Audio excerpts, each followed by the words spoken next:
It's morning. A little tired, but anyway. So I was just, I'm still looking into the animals in regards of the Torah, and I have the playlist here still, where we have Leviticus and Deuteronomy, or Vayikra and Devarim, 11 and 14, where you have some of these food laws in regards of clean and unclean food. And I think I got a pretty good idea of clean and unclean animals now. So it's not the first time I'm looking into it and all that. Of the Hebrew names of those animals. And then try to maybe read. Already have it open. I already forgot that. Kavran. Kavran. And if I just, maybe it's already on Max. Then we have a something. It's a little hard with the Hebrew, with no nikuts. Parosh. Parosh. Well, I guess, at some point you learn it, Parosh. Parosh. That's a good question. Maybe this one, and that one, and that one. Chipushit. Chipushit, that's a beetle, apparently. What was that, Sahol or something like that? Zachal. Saral, okay. Caterpillar. Parash, I guess it must be up here. Parosh. Paraosh, okay. That's a good question. Oh, that was the fire beetle, right?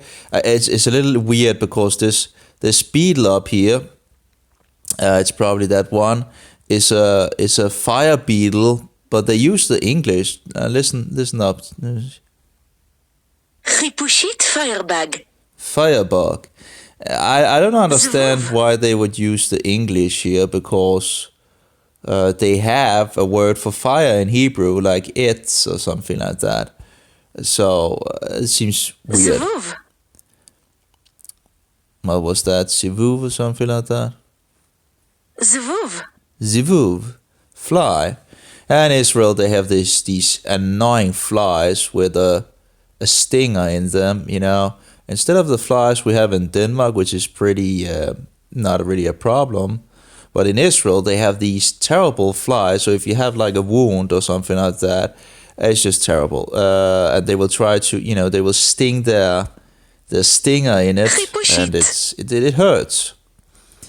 Compared to the ones that is in Denmark, they have like a soft one, But in Israel, they have some of the flies that just have a stinger. Really annoying. Oh yeah, what do we have here? Let's see. I have no idea. Maybe up here. Okay, and there maybe. Okay, we're not going up at least. So we're either going to the right or down. I think it's this one. Okay, and then we have this one. Kavran. Kavran. Beekeeper.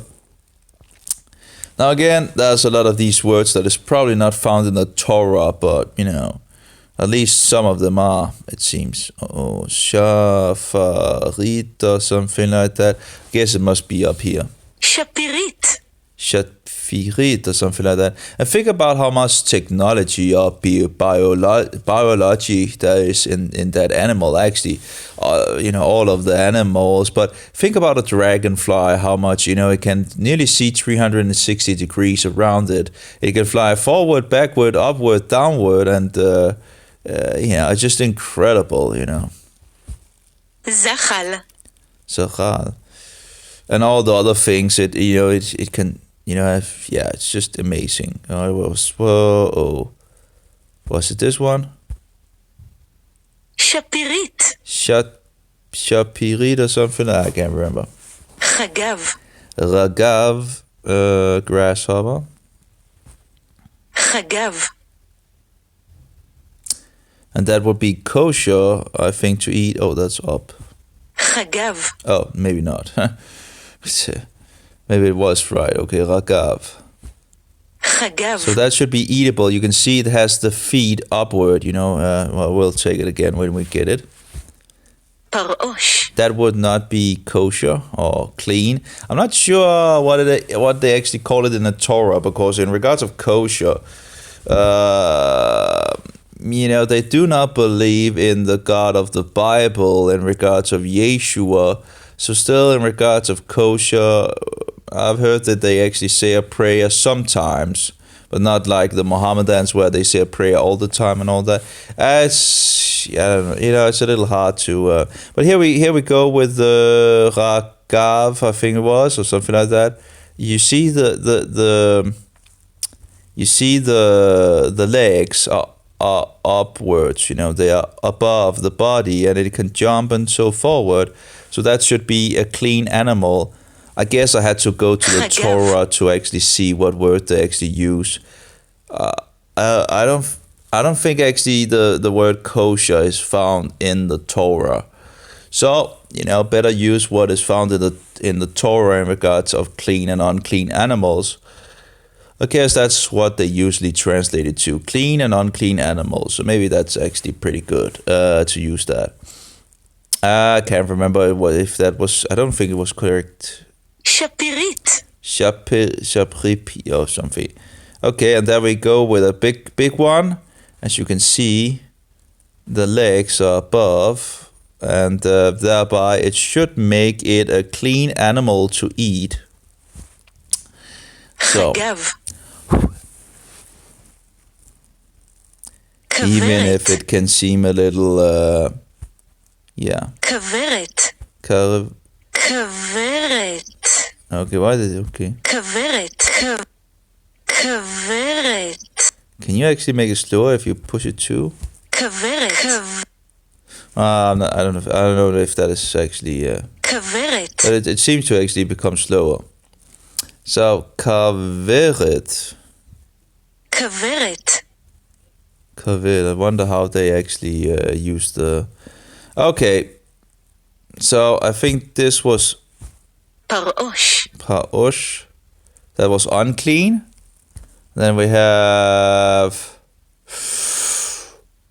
I think this one. Kavran. Kavran. Well, that wasn't really of course, bees. Bees would be considered unclean, but the honey apparently is considered clean. It's a little weird, actually. That the honey is considered clean, but the animals themselves was considered unclean.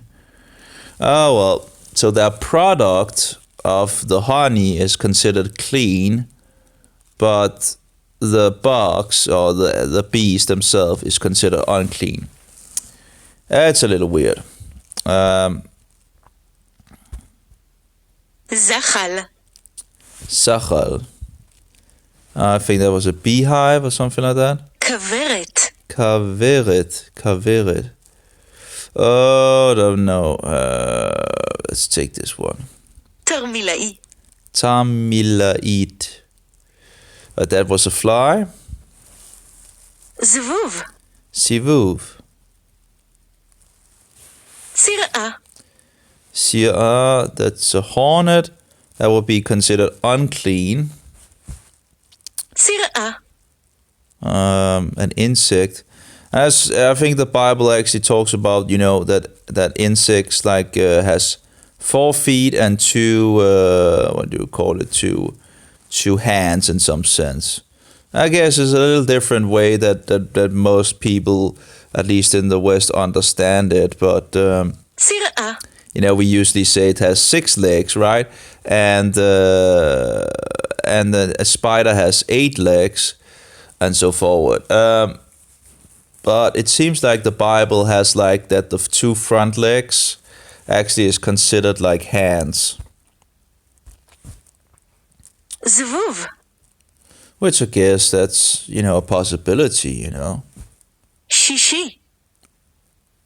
Savuv.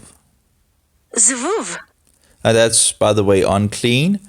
So, what was this? Was it that way? No, this way, this way, this way. Kavran. Kavran. So we have what is it called? I think it's down here. Again, it's a little hard when you don't have any nekuts or anything to. So if you could actually get the sound of it, then you might actually have more of an idea what it actually was. Sir'a. Sir'a. The only thing I can go by is pretty much Parat Moshe Rabbeinu. is pretty much the text. Okay, so this is a later bird. Okay, Parad Moshe Ravnu or something like that. That's a long one. Parat Moshe Rabbeinu. Okay, Parat Moshe Rabunenu or something. Nah. Parat Moshe Rabbeinu. That would also be considered unclean, and this one is also unclean. Parosh. And I think it was up here. Kavran. Kavran. Uh-oh. What is it? Pera. Maybe this way. Pera. Uh-oh. I think it was up here. Parosh. Paraosh. Okay. And we have Mikinut or something like that. Mechonit. Oh, Mechonit. Yeah. There we go. Kaveret. Kaveret. Golem. Golem. That's a lavi. I guess that would be considered unclean. I do wonder in regards of, does, the eggs of the, the grasshoppers or locust, I guess that could be considered clean. Golem. And I do wonder if they become, how the transition actually is into a grasshopper or a locust. I'm sure there must be a documentary about that or something like that, how they actually Golem. transition. I think they start as an egg, but what happens after the egg stage? Yeah. Kavran. Do they become a lavi or something? I saw this one in Israel that was laying eggs, like this gigantic grasshopper or locust or whatever, that was a whole meal in it. And I actually caught it, but I caught it because it was actually laying eggs in the ground. But I do wonder what happens after the eggs is what happens, after that stage. Anyway, let's see here. We have the long one. That's the unclean animal. Parat Moshe Rabbeinu. We also have some, what is it called, superstition about, where people tell this bug to go up and tell God to bring good weather or something like that. And let's see here. Golem. I'm not sure. I think it's up here. Golem. Golem. Sounds like a golem. Yeah, anyway. So we have some fruit. See if we get it right. Uchmaniot. Miniot. I could.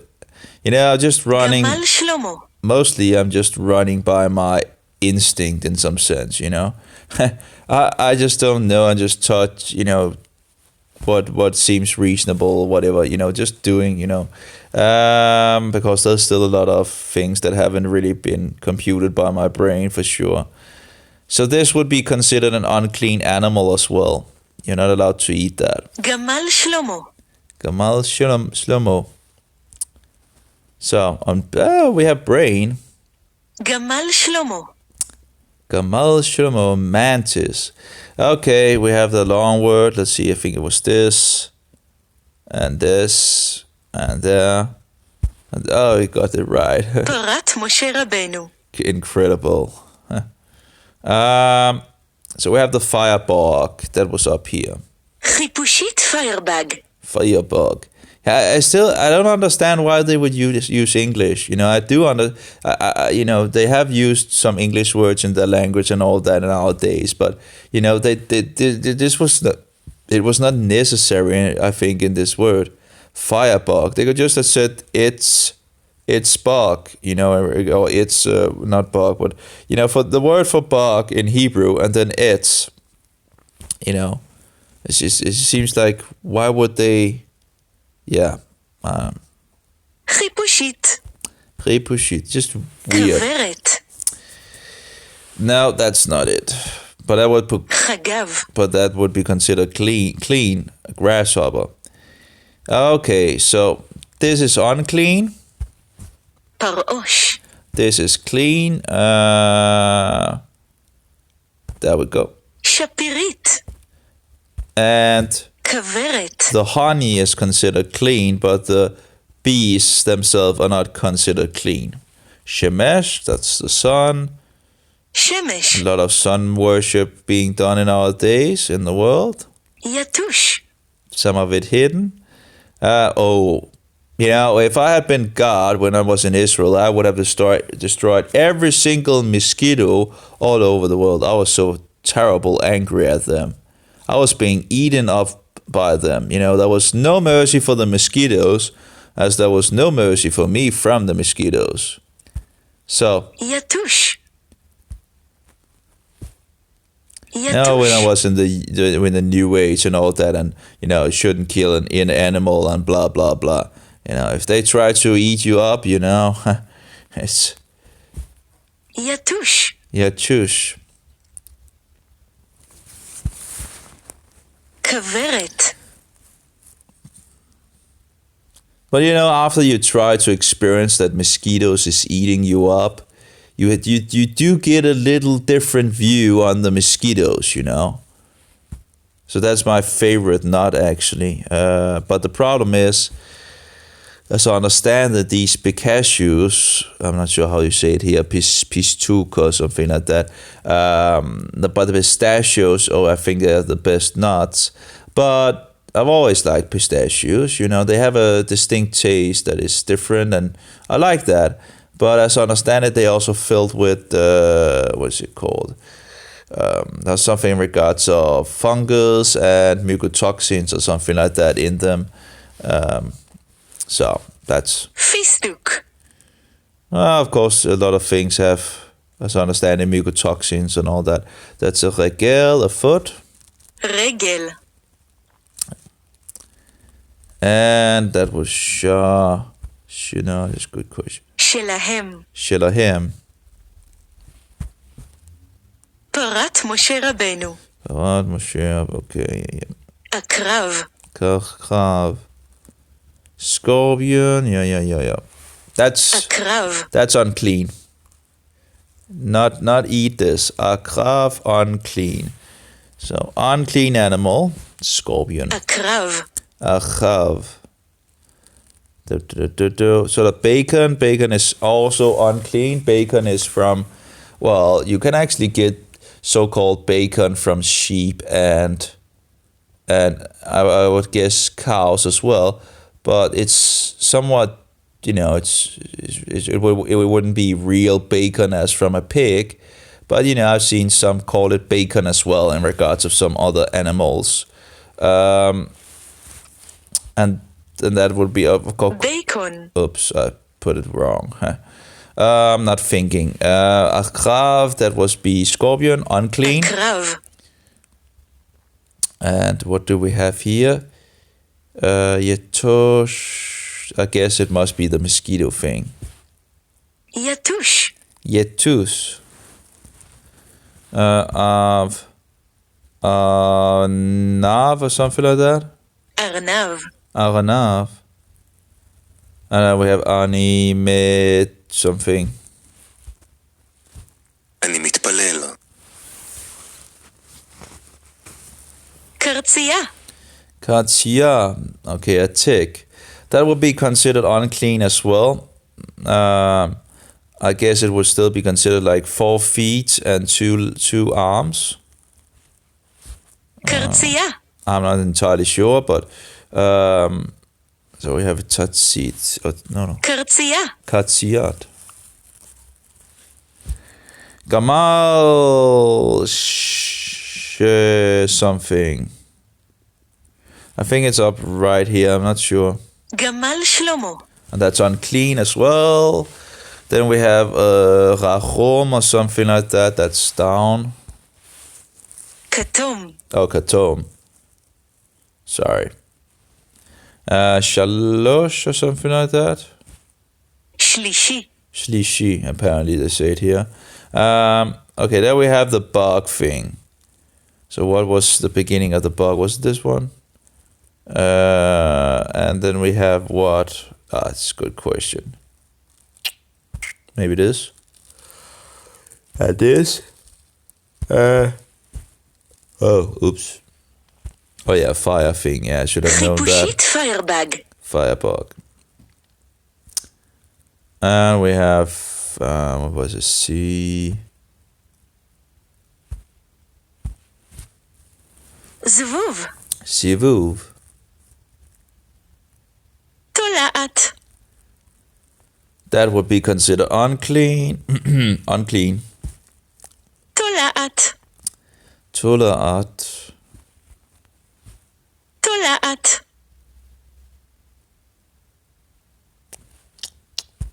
Gamal Gamal Shlomo. Shlomo. And there we go. Yatush. Unclean, still unclean. And unclean again. I think it was so. No, that was wrong. Gamal Shlomo. I didn't think before I pushed. Akrav. A krav. And Lavan, that's white. Lavan. I guess it was too much to just use a little different white color, apparently for them. So we have, what do we have? We have the tick, we have the abba. That's a good question. I think this is the beetle. Chipushit. Ripushit, that's beetle. Then we have the tick. It's that, I think that's up here. Kartsiya. And then we have this, Sir'a.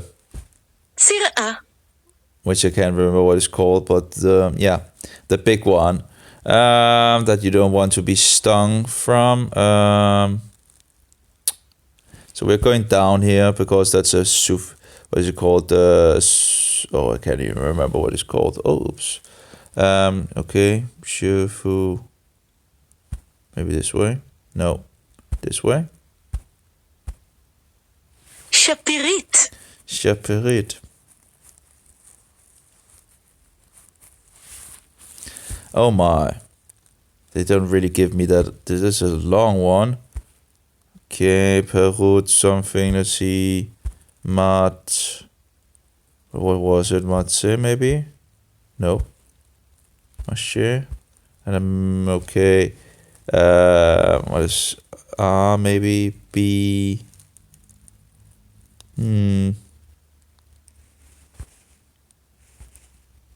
Parat Moshe Rabbeinu. That was incredible hard. Oh. Yatush.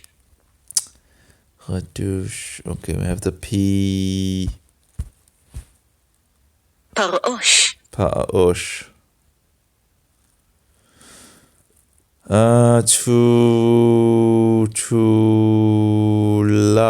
Tulat. I guess that must be a worm. Tola'at. Tolaat. You know, sometimes you can, guess in regards of.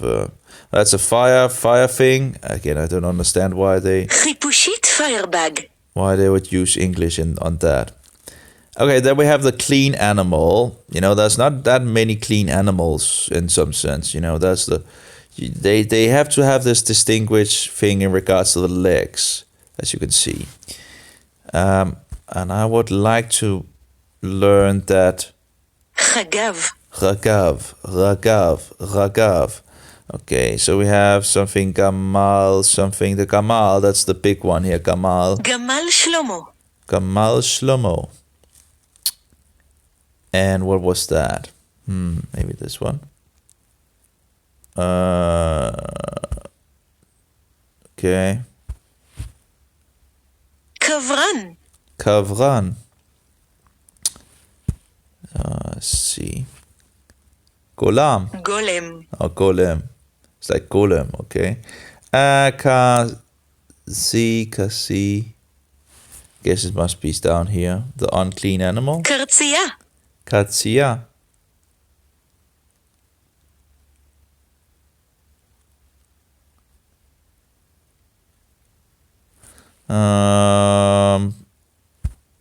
No.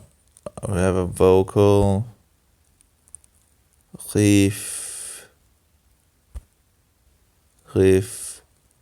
No, maybe? No. No idea. חיפושית, Repushit, okay. Repushit, this is just that way. תולעת, Yes. עקרב, Oh. I just remember there was 4 letters in the Hebrew and, hopefully it's correct. תולעת, Tola'at. What is like a G? No. Maybe an U. And כוורת, Kaveret. Well, it's still hard with these Hebrew letters, it makes it a lot harder to not having any, you're missing letters. Is that really, reading Shapirit. English without the red letters? It just doesn't make it easy, And of course, if you know what it actually says, זחל, it makes it a little easier. But let's see, deshe, that's grass. דשא, That is what the cows eat. So we have a worm. Was that up here? No. Maybe this one. תולעת, And this was this one. כוורת, Then we have the unclean animal. פרעוש, Oh my.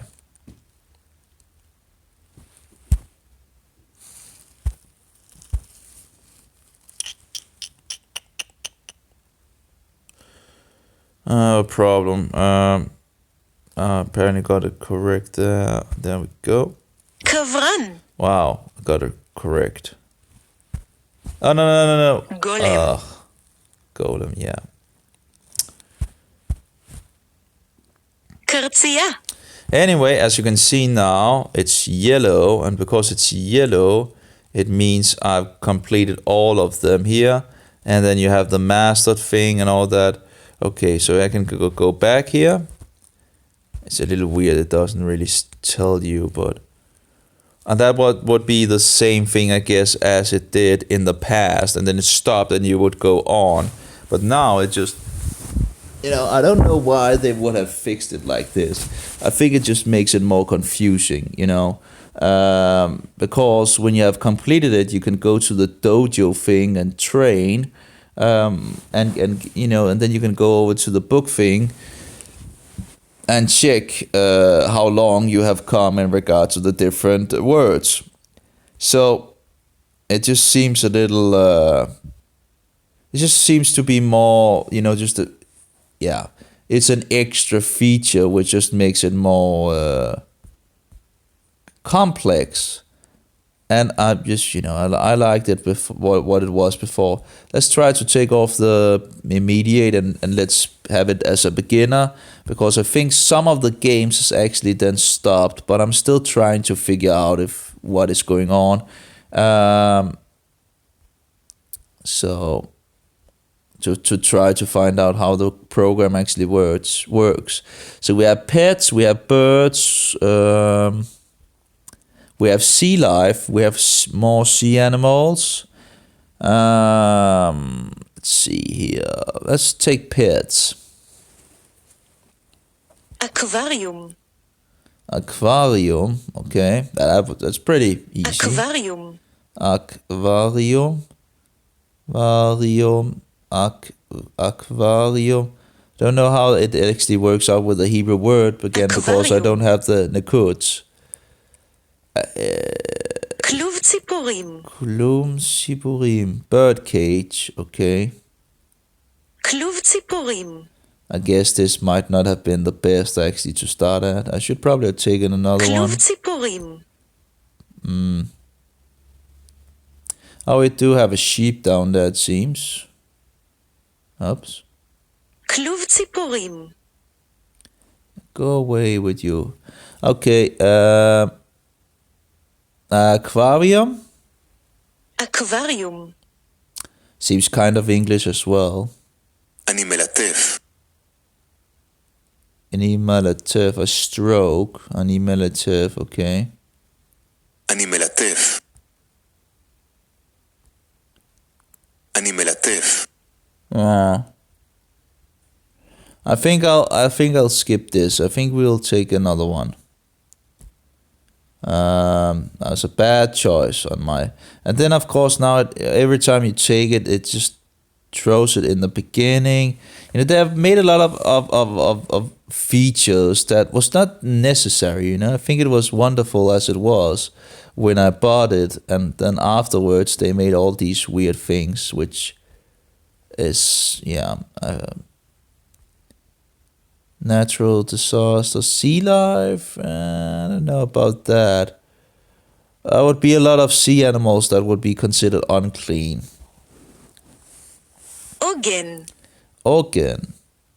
What has that to do with the sea life? עוגן. Organ. Okay. עוגן.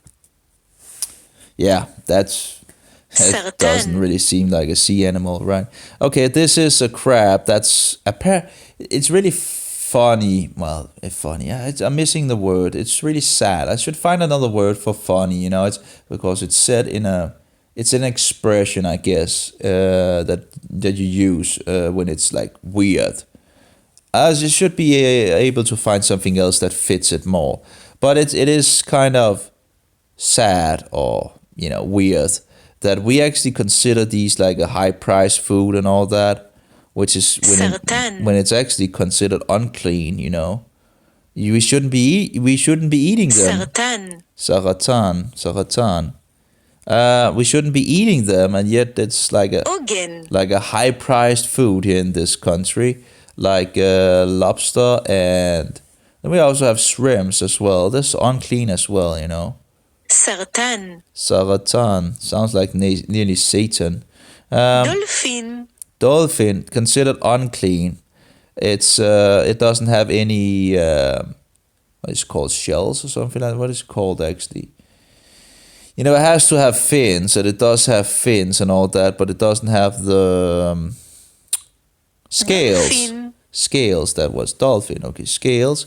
So dolphin is considered unclean דולפין. as well. And that's also considered unclean. That's the crab. סרטן. Saratan. Dolphin. דולפין. מדוזה. Medusa. That would also be considered unclean because it doesn't have any fins and it doesn't have any scales. מדוזה. So, מדוזה. and of course this is not Medusa. Okay. לובסטר. Sounds like the false god. So this would be considered unclean as well. But, in Denmark and probably all other places in the Western world, it is considered a, what do you call it? A fine thing. It's Lobster. weird because, it's something we shouldn't eat. לובסטר. Again, unclean. דולפין. Really have a lot of the uncleans Okay. apparently. We haven't found a clean animal yet. What's that? Saratan or something like that? סרטן. Saratan. It's a little hard to hear how many בתולת ים. what do you call it, syllables there is. And then we have like a, בתולת ים. something that is not existent. Clean. What's leaf shoot? I think it's down here, but I can't remember how it's spelled. לובסטר. Oh, it was lobster. Okay. Or how it's pronounced. Sorry. The lobster. lobster, Um,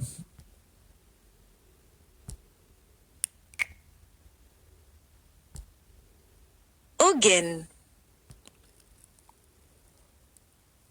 תמנון, so we have an octopus. That's also something that is eaten here in the West. It's considered unclean as well. תמנון, We get all the unclean animals apparently. תמנון, Tumanun. Oh, I did push the right one, and sadly it עוגן, didn't. Take this one. עוגן, Medusa. מדוזה, Oh, Medusa. Leaves to. Lobster. Okay. לובסטר, משוטים, That doesn't seem like an animal either. משוטים, But that should be pretty easy. Let's see here. Nope. Lobster. Okay, lobster. Yeah. לובסטר, Unclean.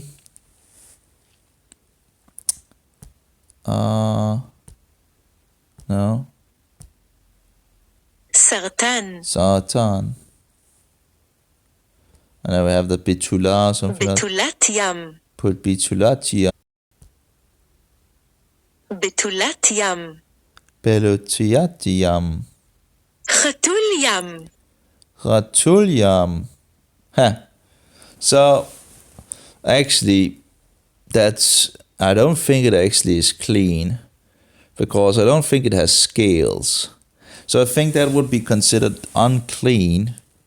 Let's have the name again. חתול ים, Array. Let's go on the internet and see. I think that would be considered unclean. Because I don't think it has scales. Let's see here.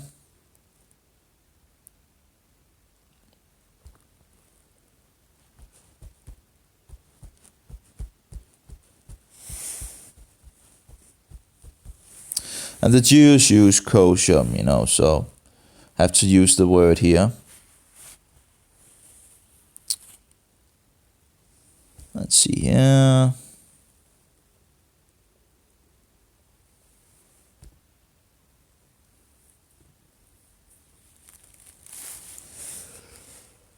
A little slow. Yeah. If I could, I would have, given more power to the CPU. But, they lock the hardware, so you can't really do much. I did it on the old phone I had, but, after I opened the phone, it became unstable. So it was, they sadly do a lot where they, keep the user from actually doing what they want. Okay, so let's see here. What was it? חתול ים, That was slow.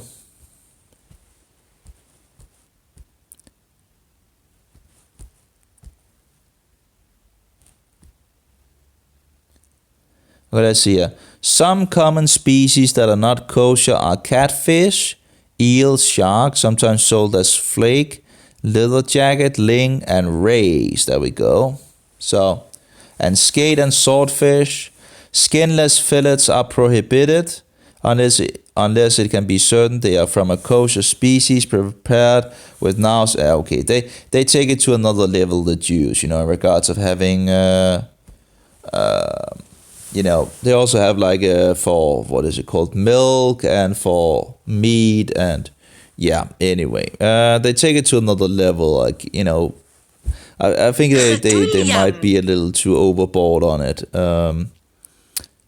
And in regards of not eating meat when you drink milk and all that, I don't see that in the Torah. And they use this doctrine of not drinking the milk of the mother or cooking cooking with the milk of a mother in regards of its child, in regards of a lamb or whatever,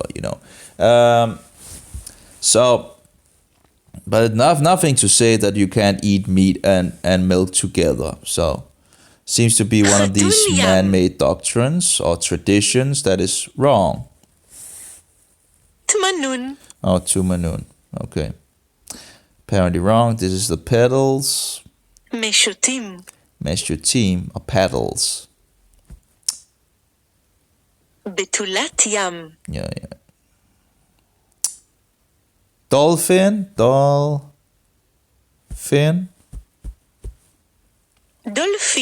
Dolphin. Sounds a little like English as well. Tmanun. Do we have one single Suson clean yam. animal? No, apparently not. This is also considered unclean. I don't know if anyone actually eats it. I guess there must be some in the world that probably eats these, but they are considered unclean.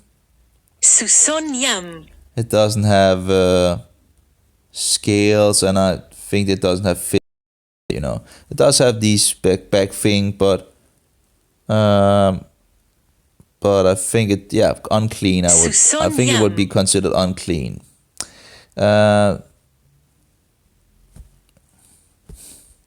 Saratan. Sartan.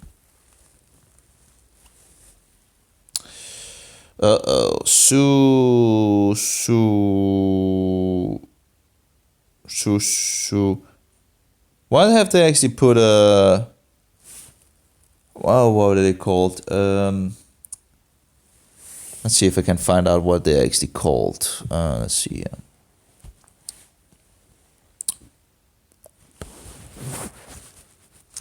Oops, sorry, it turns it the wrong direction here.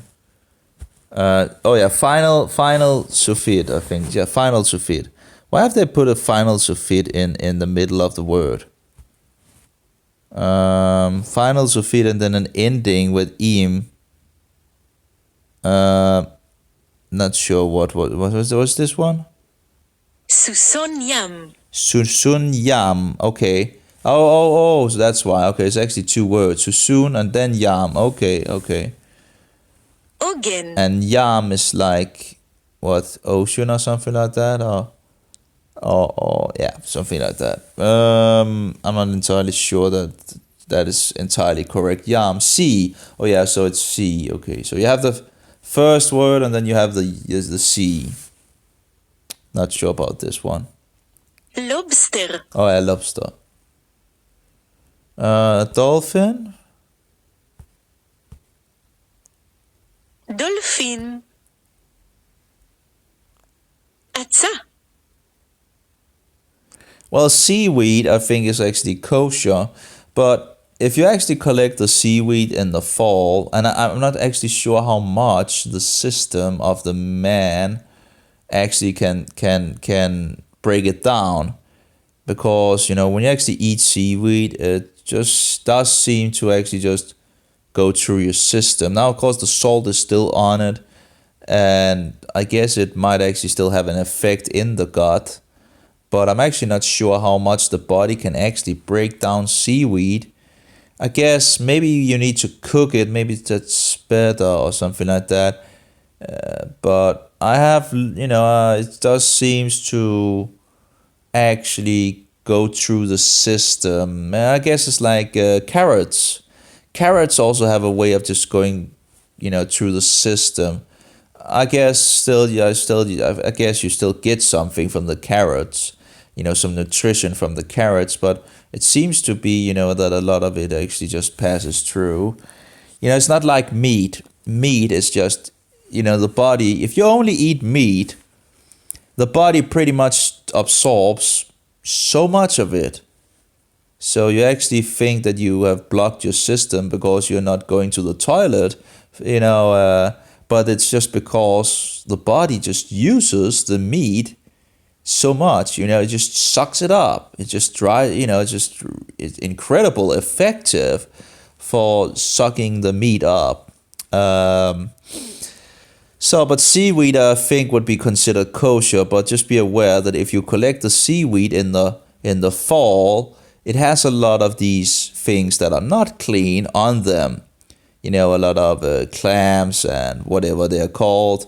So if you want to collect seaweed, it's the best time is in the spring, and as honest, you know, there's also where it actually, you know, fresh and all that. So and grows a lot of, if I remember, you know, if so.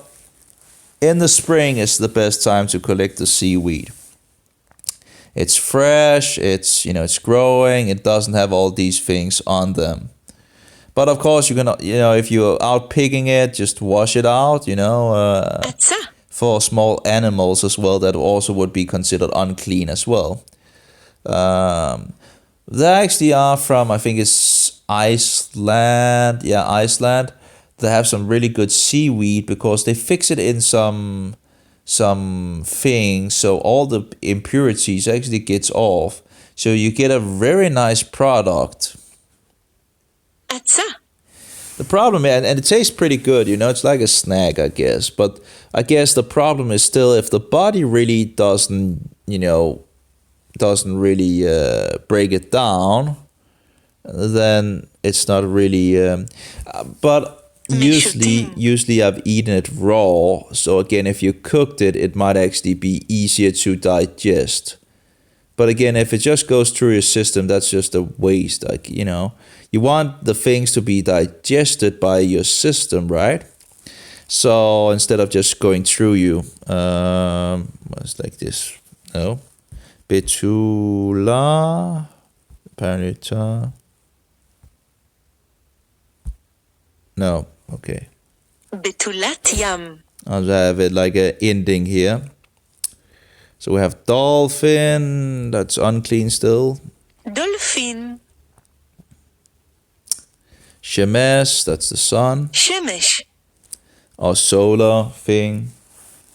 Okay, so let's see here. I was got, what would we have? Ogen. Ogen, okay. Satan, that would be this one. Sartan. And then we have the seaweed, Aseh. Atza. No, Atsa, okay. Sedef. Sedef. Oh, here we have another unclean thing. And that's also seen as something that people also eat here in the West. You can actually buy them on cans as well. But it's also seen like one of these expensive things, if I remember correctly. And again, it's your seafood. Oh, seafood and seafood. You know, these seafood restaurants are filled with unclean animals, you know. Sedef. And people just buy it, you know, and yeah. Sedef. Ratul. Oh, that was in regards of the yam thing, maybe? Ratul yam? I guess it must be up here. Chatul yam. Ratul yam. Okay. Essay or something. Atsa? Atza. Atsa.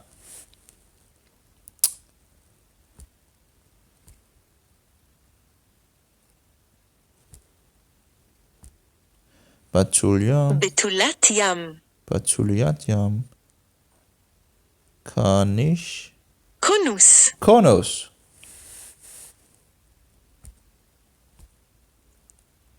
Anaf. Anaf. Branch. Chilazon yam. Chilashon yam. That's another unclean animal. Chilazon yam. And actually also snails, which is also, you know, sold, is also considered unclean. It's kind of, again, bad word, but, you know, that's the expression. It's kind of funny that we in the shops can buy snails and we can buy all these unclean animals, yet we have a hard time actually finding clean animals that has not been slaughtered to Satan in Denmark, which is said to be a Christian country, yet we are, you know, the butchers are slaughtering the animals to Satan. So it's, you know, it's not to be eaten. חילזון ים. Satan really has been at us, you know. אני אוכל, I think it's called. אני אוכל. There we go with the unclean. חילזון ים. Chilesun yam. Unclean animal. I'm not sure if that was correct, but let's try it. תמנון. Tumanun. Sus. Sus. No, that. Okay, Suyun or something like that. סוסון ים. Susun yam. Okay. Yeah, that's no.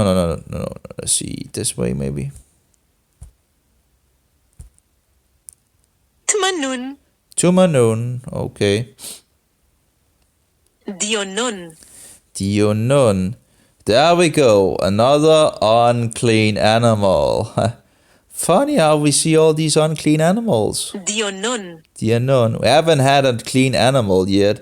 Incredible how many unclean animals there Dionun. apparently is in regard of yeah.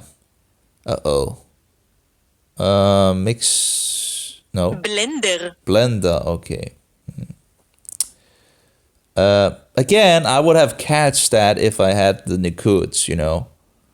If I had the Nikuts or how to actually pronounce it, I would have catched, I would have known, you know. Because it sounds like the Sedef. English version. Oh, Sedef. Oh, Sedef, apparently that's shell. צדף. Sedef. Sedef. That's a good question. Maybe this one, no, this one, and this one. חילזון ים. Chilason yam. עצה. Atsa. כוכב ים. And here we go with another unclean animal. Or whatever you want to call it. כוכב ים. Koravium. So star. כוכב ים. Well, sea of stars. Yeah, I don't know. What was this? It was like I think it was up here. No. בתולת ים. Oh, it has the two words. Yam. Okay, we have the starfish. כוכב ים. Koravium. Dionim. I guess it must be this one. דיונון. Dionon. There we go. כוכב ים. Koravium.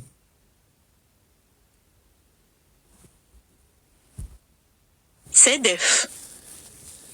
All the unclean animals. Solelit. Well, at least we know what is unclean. Why would they put a submarine in animals? You know, it's just I don't get it. צוללת. Solelit. צוללת. There. משוטים.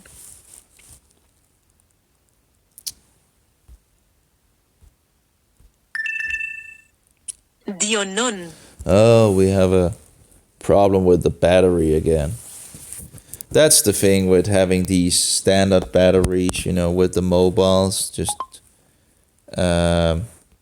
always dry. I don't think it's, nope. מדוזה. Yep. דיונון. I think it's upward here. מפצח אגוזים. לוויתן. So again, we have what? An unclean animal. I'm not sure. Actually, I don't know. I guess one could use the oil for oil lamps or something like that. But again, it's considered unclean. So I'm not sure how that works out in regards of if you touch the fat from it, if that would also be considered unclean in regards of defiling yourself and needing to wash yourself and all that, and wash your clothing, and you know. לוויתן. But it's they actually use Leviathan. I think Leviathan might be another thing in the Bible actually. But anyway, some things it's Leviathan. still research. But I think Leviathan is like a, huge cruel animal or something like that, where it talks about. And a whale is not really a thing to be scared about, right? Of course it's big, but it's not really something that Sedef. would. So I'm not sure they got that correct.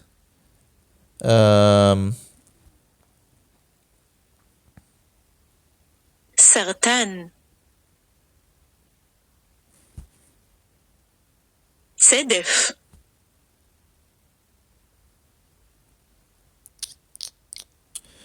Uh-oh. Well, you can go. I guess. Okay, but it was correct. That's bad. That's bad. It was correct, but it was wrong because just. Okay. דיונון. Okay. Paddle, that's plural. משוטים. Then you have this one. צדף. סרטן. Okay, we're actually finished with sea life, apparently. We have seen all the 7 ones. I just, in the past, it would just say to you, you're finished with all the words, and, you just, here it just goes on and on and on and on. It's just really, and it just breaks the idea of, just sadly, we have more sea animals here. Maybe we can find a clean animal. We also have birds, which would also be nice to know a little about in regards of the kosher laws or the clean laws and all that. Let's take some more. אלמוג. Let's take some more of these, animals of the sea. I'm not sure about corals actually, but I don't think people eat them anyway. So I'm not sure, אלמוג. but I don't think people eat these things. So it's a אלמוג. little hard to set it in the category of anything. If צב ים.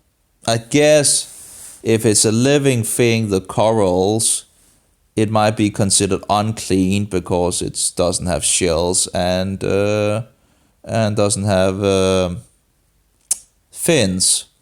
So here we go with another unclean animal again. Yeah, we're on the roll of unclean animals. צב ים. Savyam, it's incredible how many unclean animals we have. צב ים. So I guess it's not really hard to find out what is clean and what is unclean when you get down to it, because there's so many things that is unclean. אלמוג. Oh, oops. Almond, okay. Almond, almog. אלמוג. Almog.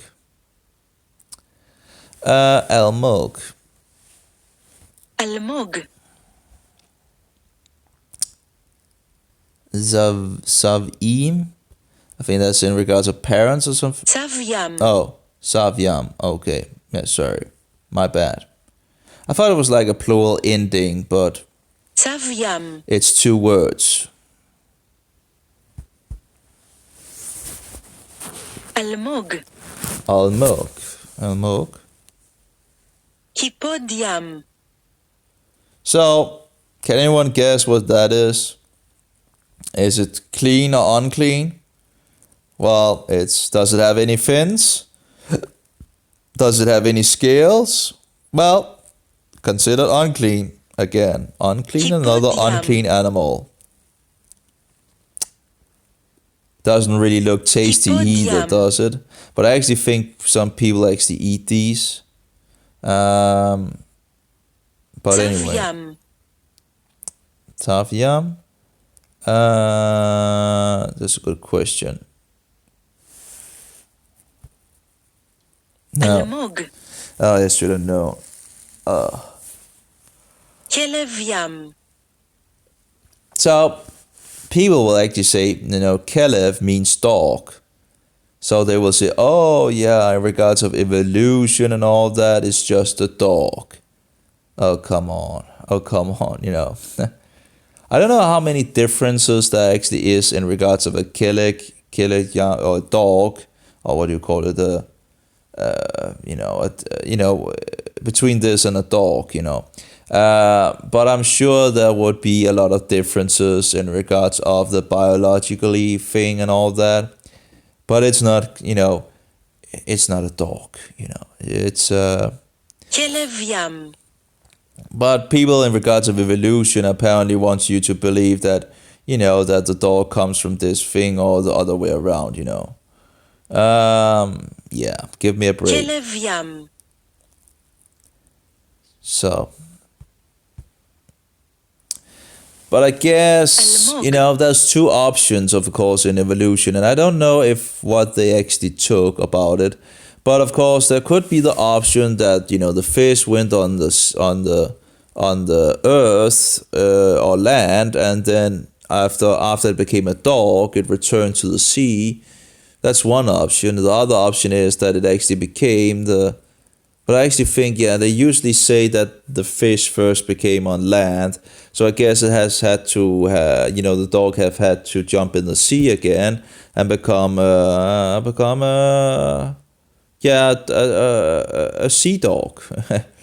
It's like the goat that became hungry again and jumped into the sea and became a dolphin.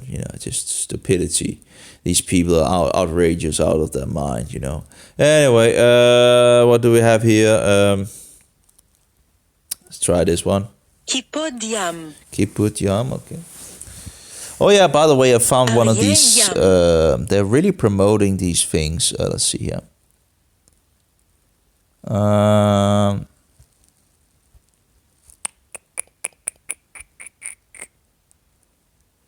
Where was it? Screenshot screen. It's hard to find things when you have so many when it divides it like that. Where is my screen? Oh yeah, here we go. Now this is in Danish, but this is a so-called science magazine. It's called Illustrative Science in Danish, and it's actually it has some interesting things for sure. But the thing is, you have to divide what is science in regards to what is fake, and they don't believe that that God created everything around 6,000 years ago. So what they are promoting is this pagan heathen lie of satanic evolution, and what it does is it says life what is it called? Life evolved, or what do you call it? No. Life came about in a water pool. That's what they believe. By a miracle that have never been observed in a laboratory. Yet they believe that life came about in a in a water pool. And here we have it black on white from I think it's actually the only science magazine in Denmark. Actually, I should probably have bought it because it's so hilarious, and I could make a Danish video about how hilarious it is. Reading the article and having a fun go with it.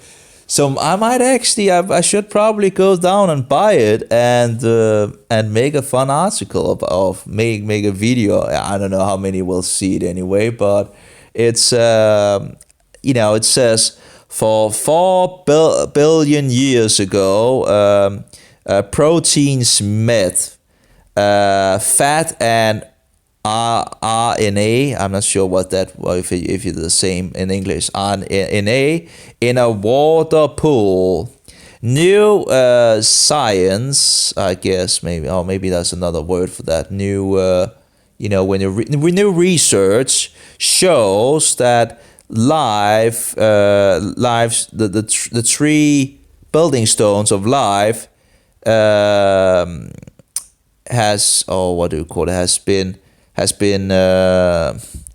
or was found in these perfect conditions together to lay the, I guess, ground floor for life. I'm not sure even in regards to the Danish word used here. It's a Kiemen. It's not a Danish word actually, but anyway, ground and it's then it says also you. Let's just look on in regards to the Danish word Kiemen. It's just outrageous, these people, they're so brainwashed, they're so blind.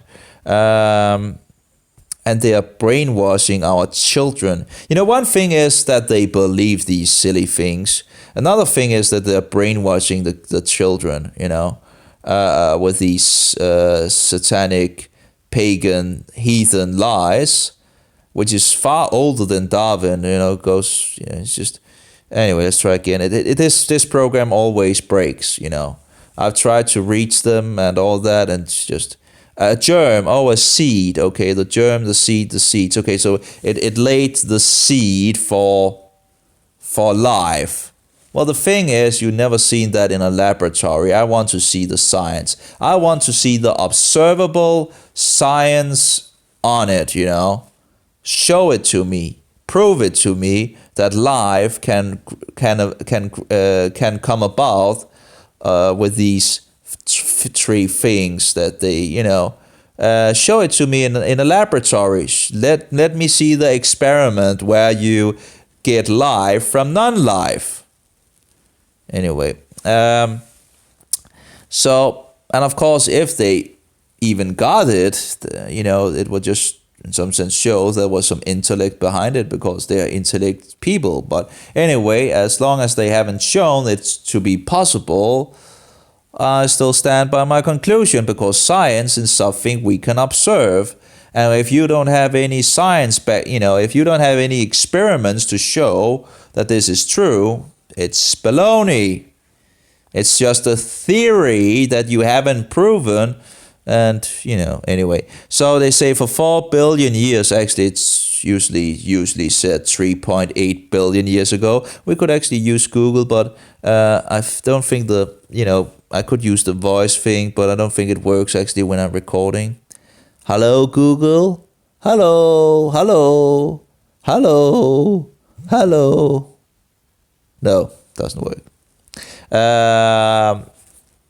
So I see what they say if I just write it. Life started, because usually it's 3.8 billion years ago. So they also, according to them anyway, life started. So they got, I guess they just rounded it up, but, in a science magazine, I would guess they would be more, close to, billion years ago, life began. Or maybe I should just, when did life begin? I probably should have, written, because now, of course, I get results that probably is in my favor, but let's see.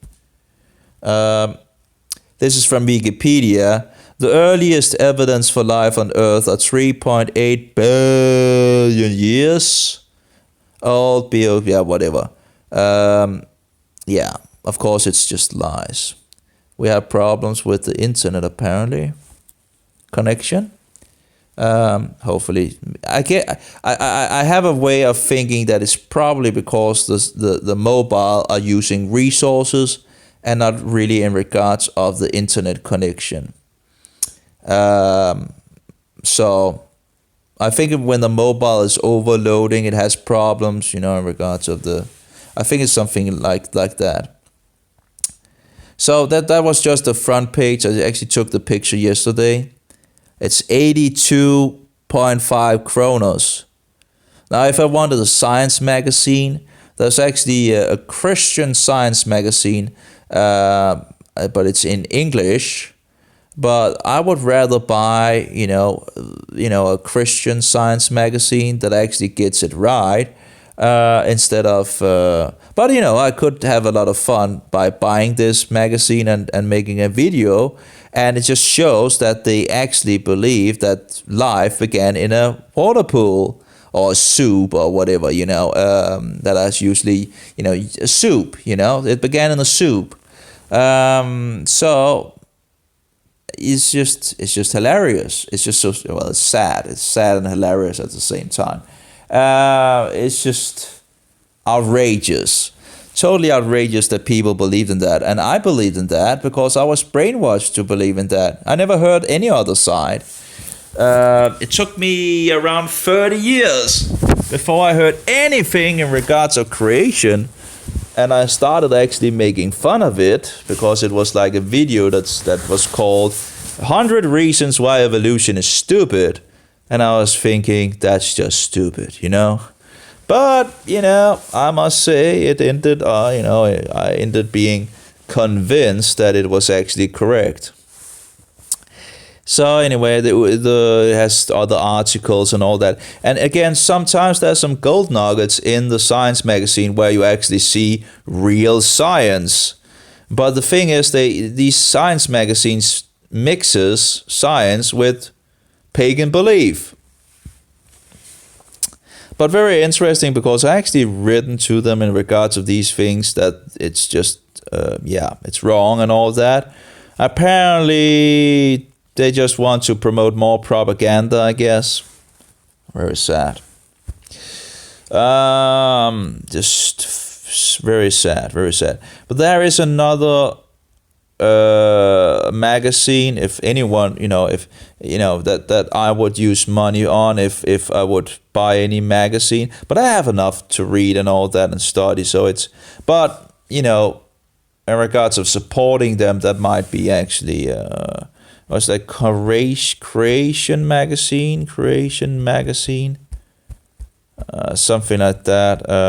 Let's see if I can find it. I think it is one, Creation Magazine. I just call creation.com. And if I wanted to make a, what do you call it, app, I'm not sure what it's called. Yeah, I think this is the one. It looks actually new. I'll just see if I got it. I got the book. I bought a book from them at some point where like 50 of their best articles. I see here. Defending Genesis in regards of the Bible. But I haven't really read it, but articles on different things. You see, Defending Genesis, it's called Creation. And they have celebrating the best from 40 years of the world's most widely read creation magazine. And we don't really, the problem, I guess, is to find these things because they're like, it doesn't seem like we have that much in the world.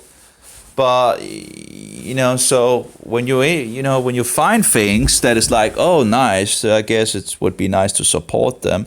And when they really work. And this is a magazine which is actually written by people that are highly educated. Now, of course, that doesn't mean that people are, but let's see, I think I have some information somewhere about the people in the magazine. I was like, okay, here are the 6 of them apparently. Dr. Jonathan Sarfati, Dr. Robert Carter, we have Joel Tay, Keaton Haley, Scott Gillis, and Gary Bates. I think those are like 6 people working in, and as I understand it, they're pretty, have some education behind them and all that. But here we have the apparently, I guess they has a new Creation magazine. This must be the new one, because the other one had an octopus on it, and I just got some information from them, and they still have the octopus. So anyway, if in regards of any, but I don't have that many resources and all that. But to support them as well would be a good thing, and then you can take the magazine and just put it somewhere, and maybe someone will read it and get some interesting stuff in it. It's like a science magazine, where you just don't have all those pagan, satanic, heathen bullshit, where you just have the truth, So it's science with the view of creation being true instead of evolution, which again is a pagan, satanic deception. But anyway, let's get back to where was I? Sorry, I got off track. Well, a little off track anyway. But it's still about animals and science and all that. I got like a lot of years of science magazines from this Illustrated Science magazine freely because someone was throwing all the old science magazines out. And I went through them all. I think I have one or two left that is not mutilated, where I've like, I found an article there and I take it out of the magazine because, so it doesn't, fill up, it was pretty many magazines and I just went through it all and it was very interesting to see that some of the things they actually write about actually supports the Bible. But of course they don't see it like that. So they put the evidence, the scientifically evidence, and then they get wrong conclusions on it. Because, it's a funny thing when you read the science magazine that they want to conclude, on many things and come up with these many different theories, but never ever touching in regards of a worldwide flood or, and so forward, or that the world is only around 6,000 years, or they never want to touch that subject, but they just take any other solution that they can come up with. Oh, maybe this and maybe that and maybe, but never getting close to the Bible. So you see an agenda behind these things, a satanic agenda. But I guess you would only see it if you actually know the Bible and begin to see that they are, just false, what they are, But you can still use the data points, So that's very interesting. So anyway, that was, but 3.8 billion years, not 4 billion. Maybe they actually take into consideration something that we have proof of life 3.8 billion years, and then they maybe suggest, or what is it called? Take the idea that then life must have started like 4 billion years. I don't know how they've but maybe that's the idea of it. So. Of course, I would have to read the article to see but this would be up-to-date news of what they believe, right? So, it's insanity. So, yeah. The only reason why I would buy it would to make fun of the article, pretty much, Of course, that could be worth it. That might be worth it. And send it to them, and so maybe probably not. Probably they get resources from something to promote this bullshit. I still don't like using that word, but it is bullshit, So so I don't think they will change their mind, I guess. Even if I made a video on it, and but it, how can you continue to promote a lie? Just very sad. There's a lot of lies and deceptions in this world, and if you don't read the Bible and begin to study somewhat, you don't have the eyes to see it.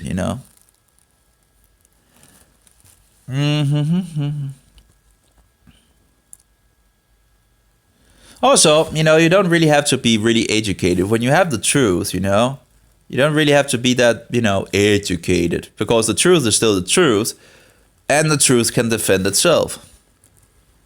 So even if you, for example, would be argumenting with someone or a debate or whatever, even if you lose, you win because you stood for the truth. Even if the guy is a highly educated guy and he actually makes you look like a fool or whatever, using highly educated words and all that, you still win. You can't lose because you stood for the truth.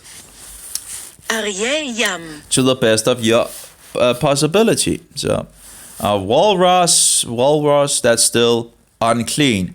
You know, again, we still haven't seen a clean animal yet. אריה ים. Aryeh yam. Unclean animal. אריה ים. Yeah. No. אלמוג.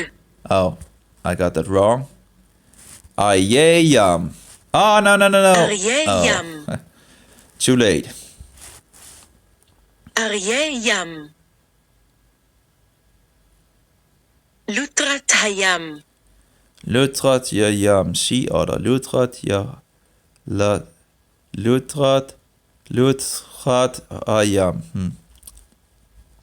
לוטרת הים. Actually, it would be nice in regards of YouTube. Every time I had a video that was censored, if I had another place where I could put those videos that was censored, that would actually be pretty nice. So every time they try to,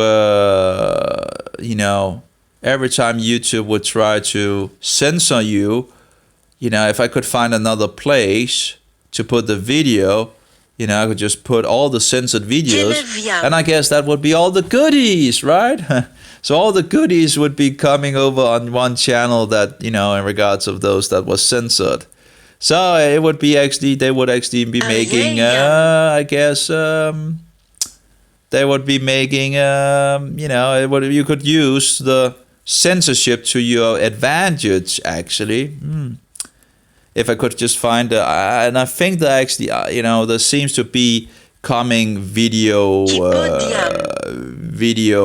what shall we say, web pages that defends your freedom of speech and not censoring your things. That would be another unclean animal. I think I have one video deleted from YouTube as of yet, and then they try to censor one of them in regards of America because I've used a clip of something. Well, I wasn't even sound on the clip, and it was just a short clip. And usually there's something in regards of that you are allowed to use some of, if it's for information purpose, that you're allowed to, and it's just annoying that you need to get into these things, because they should know that you are allowed to do these things. And so that was in regards of the flat earth thing. I was disproving the flat earth and using some material on it. I see. I'm not sure. I don't think so. Kafot yam. Okay. Yeah, maybe.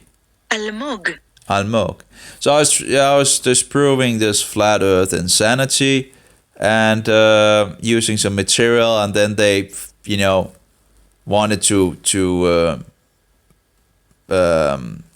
it's just so annoying. Apparently this game mode has not changed even if I put it on beginner mode. So again, I don't understand what's the difference with beginner or immediate, there should be a difference, but what's the difference? Here we have a shrimp that's unclean as well. We get all the unclean animals. That's a huge amount of unclean animals, actually, But it's pretty easy because you just, are there scales on the animal? No. Okay, then it's unclean. Is there fins on the animal? No. Well, then it's unclean, I guess this must be the Chasilon. Oh, what was it, like this? No, apparently not. Ekmok. Almog. Coral. It's just annoying that you need to get all through all these things where they say this and that, and and they have the power to close your whole channel down as well. And I've seen people having their channels closed down, and that's just what I've seen. There's probably a huge amount of channels that has been closed down that was actually not. What is that animal down to the left? We haven't had that, haven't we? It looks like an iceberg or what? Lutrat hayam. Or sea otter. Apparently, it must be a word that I've had somewhere. Wouldn't that be considered a sea animal? Maybe not. Oh, this hand. I'm so tired of that hand. Oops. Hippodium. Hippodium. I'm of course sitting here and speaking all that. Saviam. It's a little harder to actually learn the words. I wonder when we actually got that animal, but apparently now we have it. Lutrat hayam. Lutrat hayam. Well, we have the yam again. Trigon. Trigon. Stingray. Well, that's still a ray. So we have the ray and the stingray. That would be considered unclean. Trigon. Another unclean animal. Trigon. Oh, trigon. Okay. So Trigon. the power that YouTube actually has. But of course, it is nice that you can just upload everything. You can just continue to upload. It seems they must have a huge amount of space on their servers. Almog. This must be a gigantic. Yam.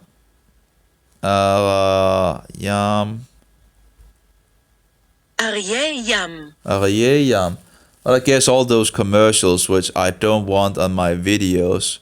But of course, at some point they could just force the user to have these commercials. I think commercials are of the devil. I don't want any commercials or any videos that I make. And I don't care how many actually sees my videos. Just whatever. Mesanenet. Of course, not many actually see them. Sidpa. And I guess many of the videos I make are just, mostly they're just, I guess more like a vlog or something like that, It's just, talking here and there and, I should probably make some more concentrated material. And sometimes I do make more concentrated material. Actually, one of the concentrated materials that I made was lost. It's very bad because that was actually very good, I think. But I lost it to YouTube, because it was a live recording and just went away, apparently. This is, by the way, unclean mussel. Also something that people eat, but it's unclean, considered unclean. Sidpa. Oh, what do we have here? I think it's down here. Almog. Almog, coral. And we have the... Gvina. No, givina, okay. Cheese. Lo. Lo. It's not making it easier that many of the letters, not only don't you have all the things that you need to actually pronounce it when you have only the letters, some of the letters can be pronounced differently. Jeleviam. And that doesn't make, the vowel can be a V and a O and a U, and it can actually also, I'm not sure if it actually also can be an E. No, I'm not, no, probably.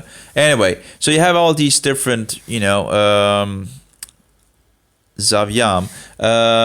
Go away with you, that hand. Saviam. Maybe this beginner level has something to do with the hand. Sidpa. But I've seen the hand as well. And there's another unclean. It's just a clam. Another unclean animal. Not for eating. Sidpa. I have a lot of these where it's like seems a little like the same. Sidpa. And we still haven't had a clean animal, Oracilon, that's a good question. We have an eel, we have a shrimp, and we have a clam, and we have the sea urchin or something like that. I don't think I'm right, but Chacilon. no, Ratsilon. Okay, it's a shrimp. Ratsilon. Chacilon. Making somewhat of a mistake because I'm sitting here and speaking meditation, which they seemingly do satanic meditation. Meditatia. Biblical meditation is to think about something, to chew about information, Anyway, Hippodiam. Hippodium. No. Lutrat hayam. Abunafra. Abunafra. Pufferfish. I think actually that might also be unclean. Abu Nafra. I don't think it actually has. Let's see.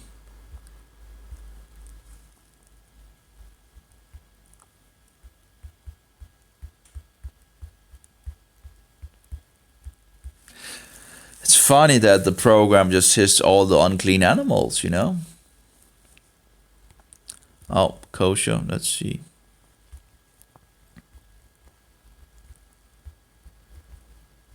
I don't think it actually has any, what is it called? Scales. Yeah.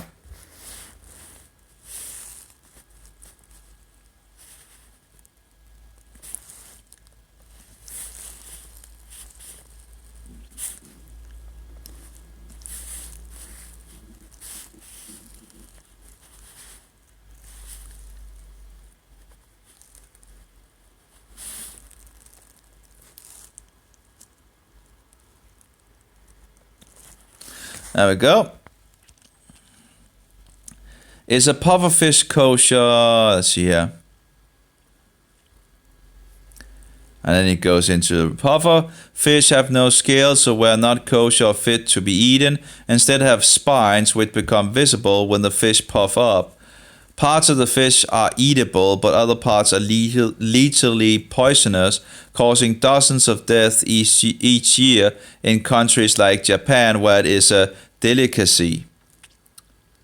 So, but anyway, it's not kosher. So even if some of the parts are able to eat, it's considered unclean.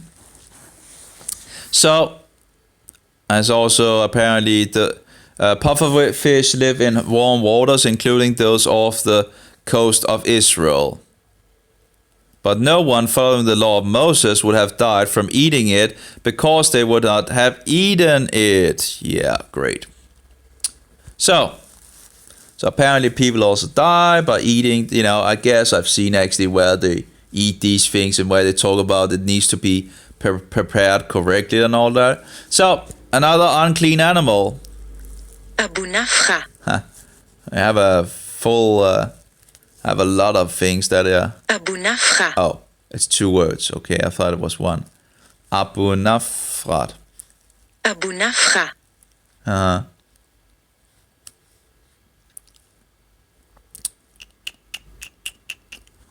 sure. Trigon. Trigon. Oh my. It would have been nice without having these. Well, of course, if you go in the dojo, you don't actually have these. I don't actually remember these word games in the past version either. So that's might be why as well that I thought it was much more fun as well. I'm not entirely sure. I don't remember they actually had it. So again, a lot of features they have put into it that I really don't like. Sidpa. So that's why I wouldn't have paid for it in our day. You know, when I paid for it, it was like great, you know. And then just after I paid for it, it began to do a lot of things that I didn't like. Almog. You know, so I wouldn't have paid for it, you know. Livyatan. But now I have paid for it, so you know that's another unclean animal. It doesn't have scales. Of course, we can just look it up to check, but I'm pretty sure it doesn't have scales. It's like a whale, so. Let's see here. Olga. Unclean.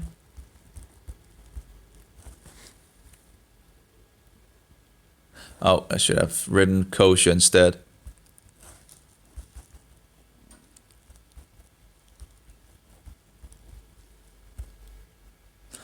Oh yeah, I actually got my slow cooker yesterday.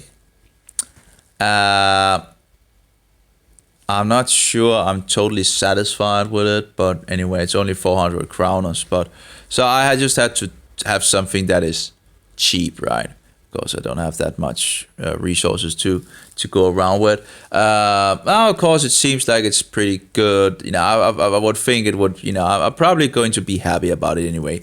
But you know, in regards to the control setting, you have like the slow, the medium, and the high level. and then you have some other settings as well. But the thing is, it has like this feature of how long it needs to cook, like in these modes. But and then it has like where they have placed it like 6 hours or 8 hours or 4 hours and all that on the different levels, which is just, which is the standard. The problem is if you need to actually have a set time and all that, there's only one bottom and it's only going one way.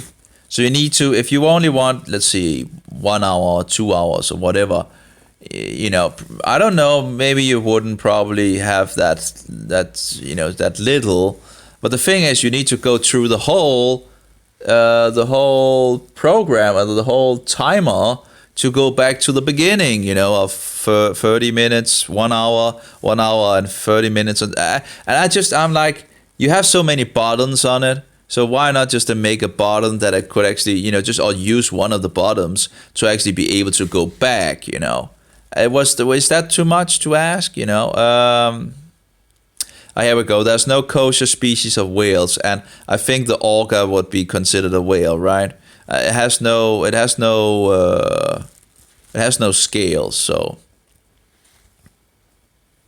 But anyway, I was testing the slow cooker yesterday, and again, 400 kroners. I got it pretty cheap from, it was like on what do you call it? Normally it's a little more,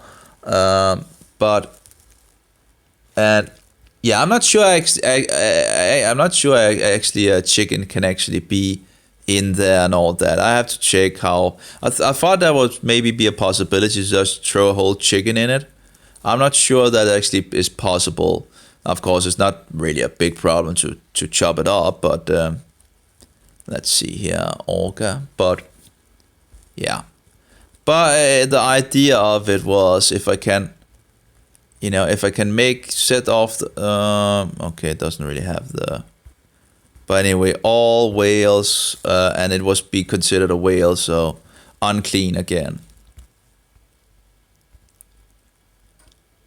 Uh-oh. It's a little slow on the mobile, but I can actually hear the slow cooker clicking and all that, so I think it's still active. But the thing is, after like 4 hours or whatever, it will go into this warm mode where it just keeps it warm. So I'm not sure how the difference in the temperature, and I don't really have a thermometer. Would actually be nice with a thermometer to check the things. Just to have an idea if it actually is higher or lower and all that.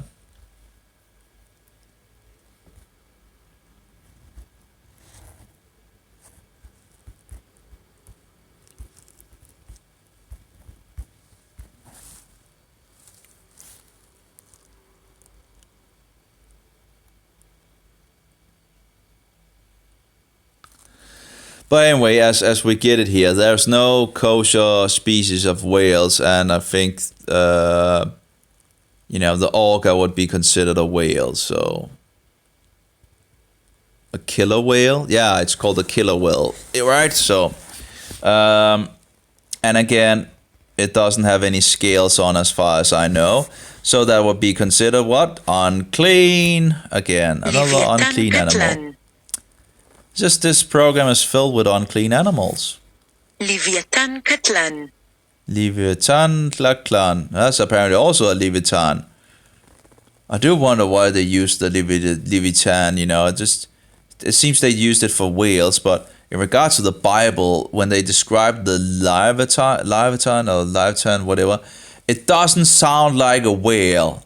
It sounds like a huge monster, that just, you was like you can't pierce it or whatever. I can't remember everything about, but it just seems like a gigantic, sea creature. That's a good question. We have clams, or mussel, and clam. Apparently, okay, that's apparently a difference in regards to that. I'm not sure which one it would be. Sidpa. Sidpa. I think almog. I think that would be Sheleg. So we have Kalev, so that should be easy yum. Kelev yam. Kelev yam. Easy to remember, I guess, Tuna. Tuna. Oh, I think actually that might be a clean animal, but there's something about that some tunas actually have some few scales, so thereby I think it's considered clean. I don't really like tuna, I must say. I bought a lot of tuna on can just to try them out, but I really don't like them. It's just there's no sugar in it, so that would be one of the sources that. Anyway, tuna kosher. Let's see. So I bought different cans. At some point, I have to try it to see which one I would like the best if I'm going to buy any tuna. But I guess it probably have the same tuna taste of all of them, so I'm probably not going to like it in any case. So I just don't like. I don't know why, but that's of course it's not really that fatty of a fish if I remember correctly. So anyway. What do we have? I guess one could probably season the tuna to make it more palatable. Yeah, okay. Tuna is kosher. That would be, considered clean. Here they talk about it's very low in mercury. Yeah, there actually some of these fishes I have on can. There's apparently two different tunas. Tuna kosher is tuna kosher. Let's see, tuna is kosher because it has fins and scales. However, it has been produced commercially. However, if it has been produced commercially, we don't want commercially thing. It may not be kosher due to preparation rule. Well, we don't care about the preparation rules. But when they have like fish in the fish farms and all that, that's and the fish are GMO or the genetically modified and all that. We don't want any of that. This world is just an insane asylum promoting these gene-modified Frankenstein creatures, where it's just insane, where they have mixed animals and whatever, different genetically codes and all that. They just and they're just pushing forward on the people, which don't want it. Many people don't want it, and yet they are pushing it on them. That's like the halal thing, the food slaughtered to Satan. They began on it in 1970s here in Denmark. No Danish person, I think, would like to have that, and yet they just began to do it without telling the people about it. What is going on with people? It's like the Nazis. Oh, they're just doing their job and blah, blah, blah, right? And afraid of losing their job if they tell the people that they're actually slaughtering these animals to Satan. No, I want to keep my job and all that. And to keep my job, I need to, keep silent, right? Just terrible. People are just terrible, We are disgusting sinners. We should be ashamed of ourselves, all of us. I think this was one. Abu Nafra. So if we see some corruption or something, we don't say it. We just, Sidpa. And I guess I can't, for myself, I can't really say that I'm any better in regards of it. I remember when I was student in regards of an electrician firm, and as a it's a little hard when you are a student, or what do you call it, one of those. And I was told to smash these light sources, which filled with things and all that. Just so they could throw them out in the. It's just insane, What's it called? So you gotta, what is it called? I can't remember what the light sources are called, But you know the where they're filled with things and different things. You're not allowed to smash those. You know, of course they can break on purpose, but this was not. You know, I was told to break them. You know, it's just insane. You know, totally insane. So they could just drive them directly to. I guess it was a money thing again, because it cost money to get them. You know, to get these light sources a place where they actually should be. But if you smash them, you can then take them directly, freely to one of these. It's just insane, you know. It's just filthy, you know. So I guess I'm not any better in regards of I guess not telling. But you know, when you are, you know, when you're a student, you're like the lowest of the lowest in the hierarchy, and you know, I guess you want you know, you have like 3 months where they test you out and they can just throw you out. And of course, you want the place to, you know, you want the, what is it called, a teaching place and all that. And I'm sure if you actually told someone about what they did, you would probably not get the thing. Didn't get it anyway, so I went over to another firm. But it's just, you know, it's insane what people do. And I guess it must have been some kind of a money problem, you know, again. You know, mammon is the root of all evil, right? And I should have been honest, you know. Patishan. But there's a lot of issues that I actually also have. So I'm not, you know, it's Patishan. not. I'm not perfect either, you know, long from it. But we are really, you know, looking at us, you know, we're really, you know, when people are in regards to the industry and they fix this contract, not to speak about things and this and that, and I guess it's the same with the police as well. But you know, many jobs where you know, you sign something and all that. It's wrong, because if you see something that is wrong, you should stand up and tell it. Now, of course, some of the doctors that actually, you know, find out how cruel the system is, or the medication and so forward and all that, and actually come forward, they're just, you know, they're pretty much just flatten out. They're just cast out of the system or ridiculed and so forward. Tuna. And think about it, a person that have taken an education for many, many, many years, and he has a family to feed, and, you know, if he actually, you know, he has a good salary, he has a good status in society and all that, you know, respect and blah, blah, blah. And he knows if he actually goes out and talks about the system that is actually in some sense feeding him, he will probably be thrown out of the system. So that's a way of locking the person into this thing of continuing to do the wrong thing. Because if he begins to do the wrong thing, he will lose his job, his salary, and he might actually be able to take a job that is less, in regards of money and resources and all that. And his whole education is pretty much wasted. Now, of course, it is a evil provision anyway, I think, in many cases. Now, it's not to say that everything is bad and all that, but you know, they're drug dealers.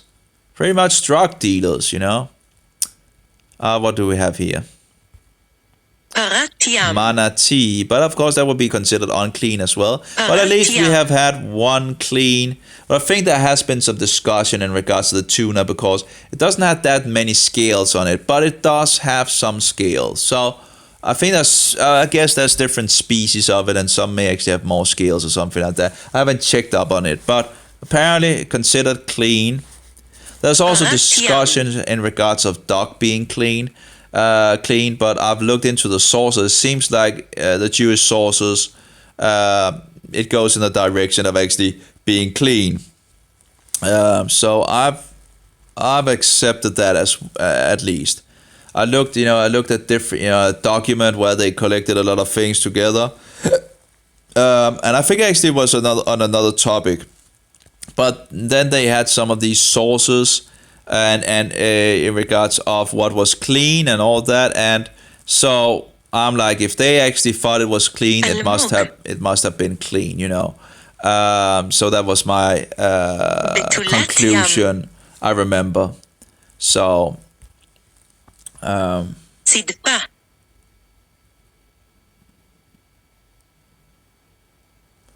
Okay. לוויתן קטלן.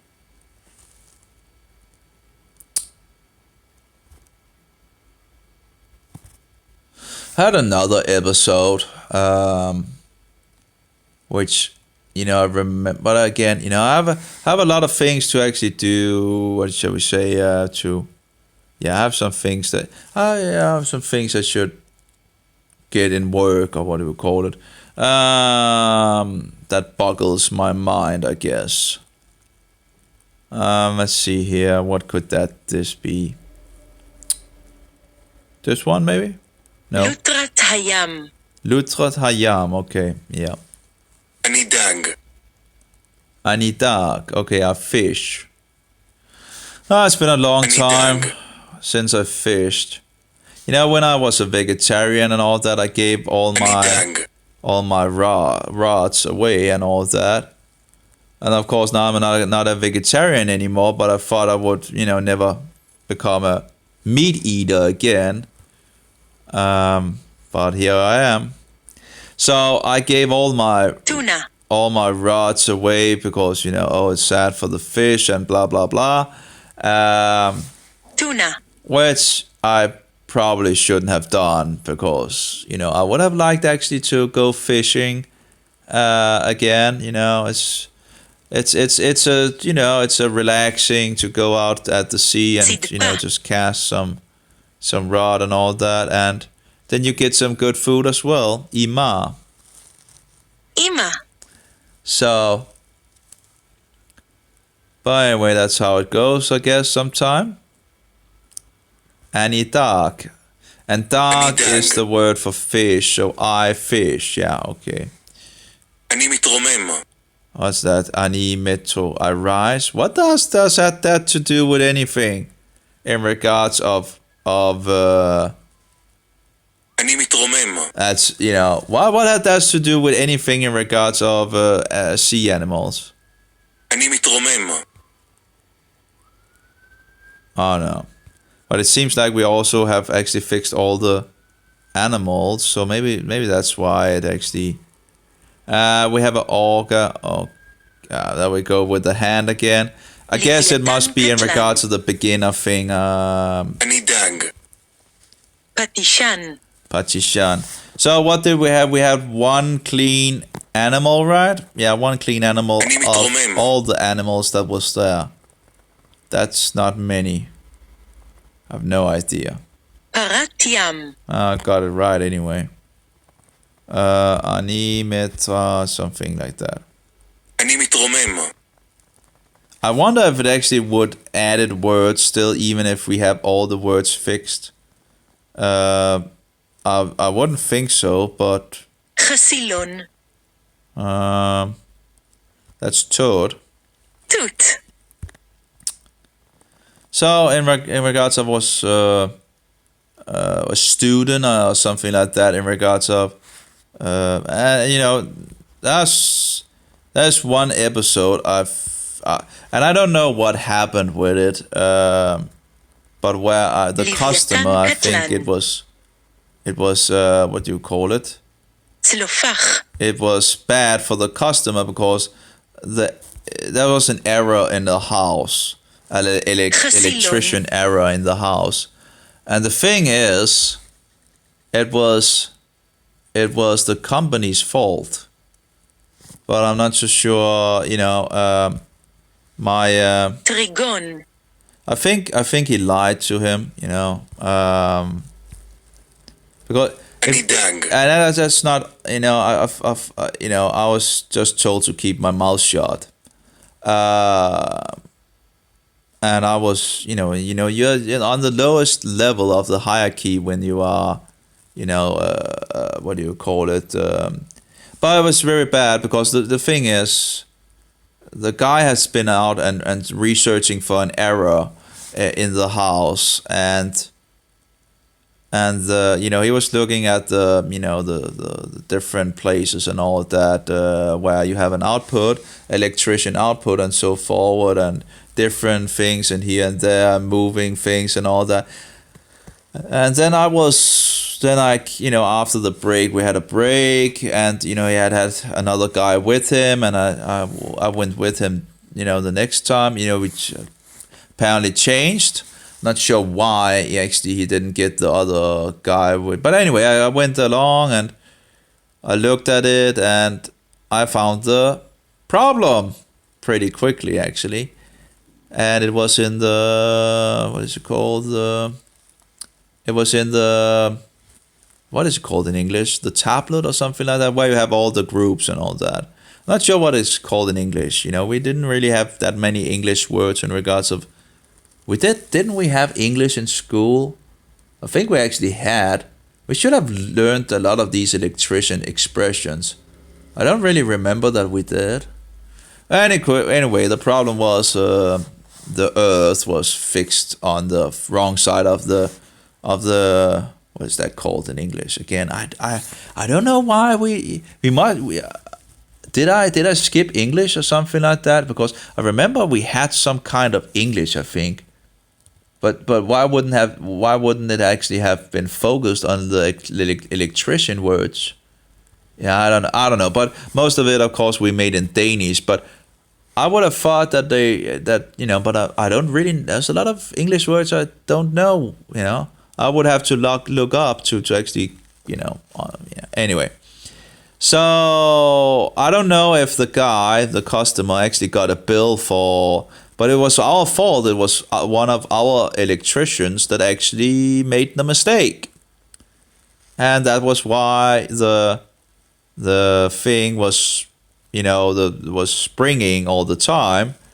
So, yeah, because it was on the wrong side.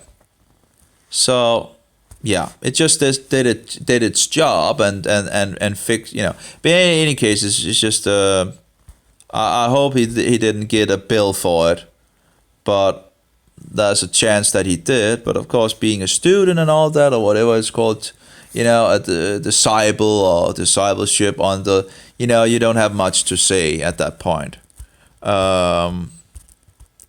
So I guess but I was still witness to it. So again, I don't know what actually happened in the last part and so forward, if he was spilled and all that. But I was told by my the guy that I went along with that he has enough money or something like that. And this just seems so it's a corruption. It's a corruption. It's wrong. Doesn't matter how much the customer have of money. If we made the error, it's on our head, isn't it? I would think it would be our fault. Hopefully they did the right thing. Again, being I talked with the guy that one of the high guys, and he asked me in regards of did you fix it and all that? And I said yes, and I wanted to tell him about it. And then he said, no, I don't want to talk to you. I want to talk with the guy that it's just whatever. So I guess that's pretty much the only time I remember. Now, of course, I made other things that I made myself things that I was wrong. I smashed my glasses once. And it was in regards of under, what do you call it? You have a thing in regards of you have a thing in regards of now, of course, it's many years ago, but it doesn't make it right. It's just because it's many years, it's still wrong. Well, anyway, I smashed my glasses, and I didn't. What shall we say? I did. There's a insurance company and all that, and it's a fair insurance. There's no problem in regards of that. I smashed my glasses on work, and that goes under insurance and all that. But the thing is, I was a little late on it, so I put a wrong date on it, which would be fraud as well, I guess. That's wrong as well. Now, the whole, the whole thing in regards to what happened was true. That's no, but the date was wrong, and I think that would be considered fraud or something like that. That was wrong as well. So it's just sad, you do stupid things. I've done a lot of stupid things, but that's at least some of the things that I remember doing and bugs me somewhat. So I've done I'm sure I've done a lot of other things that yeah, terrible, just terrible.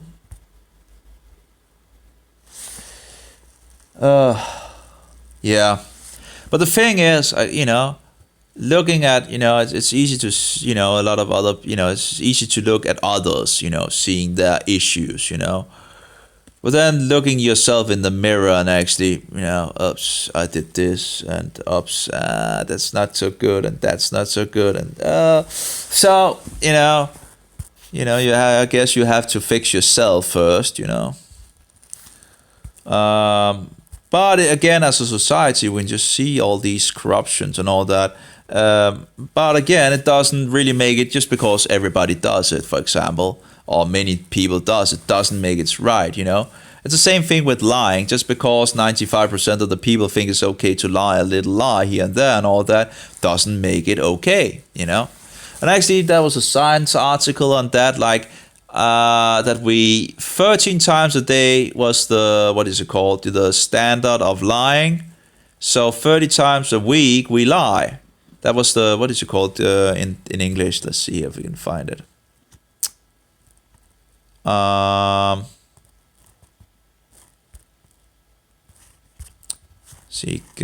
Probably going to crash again.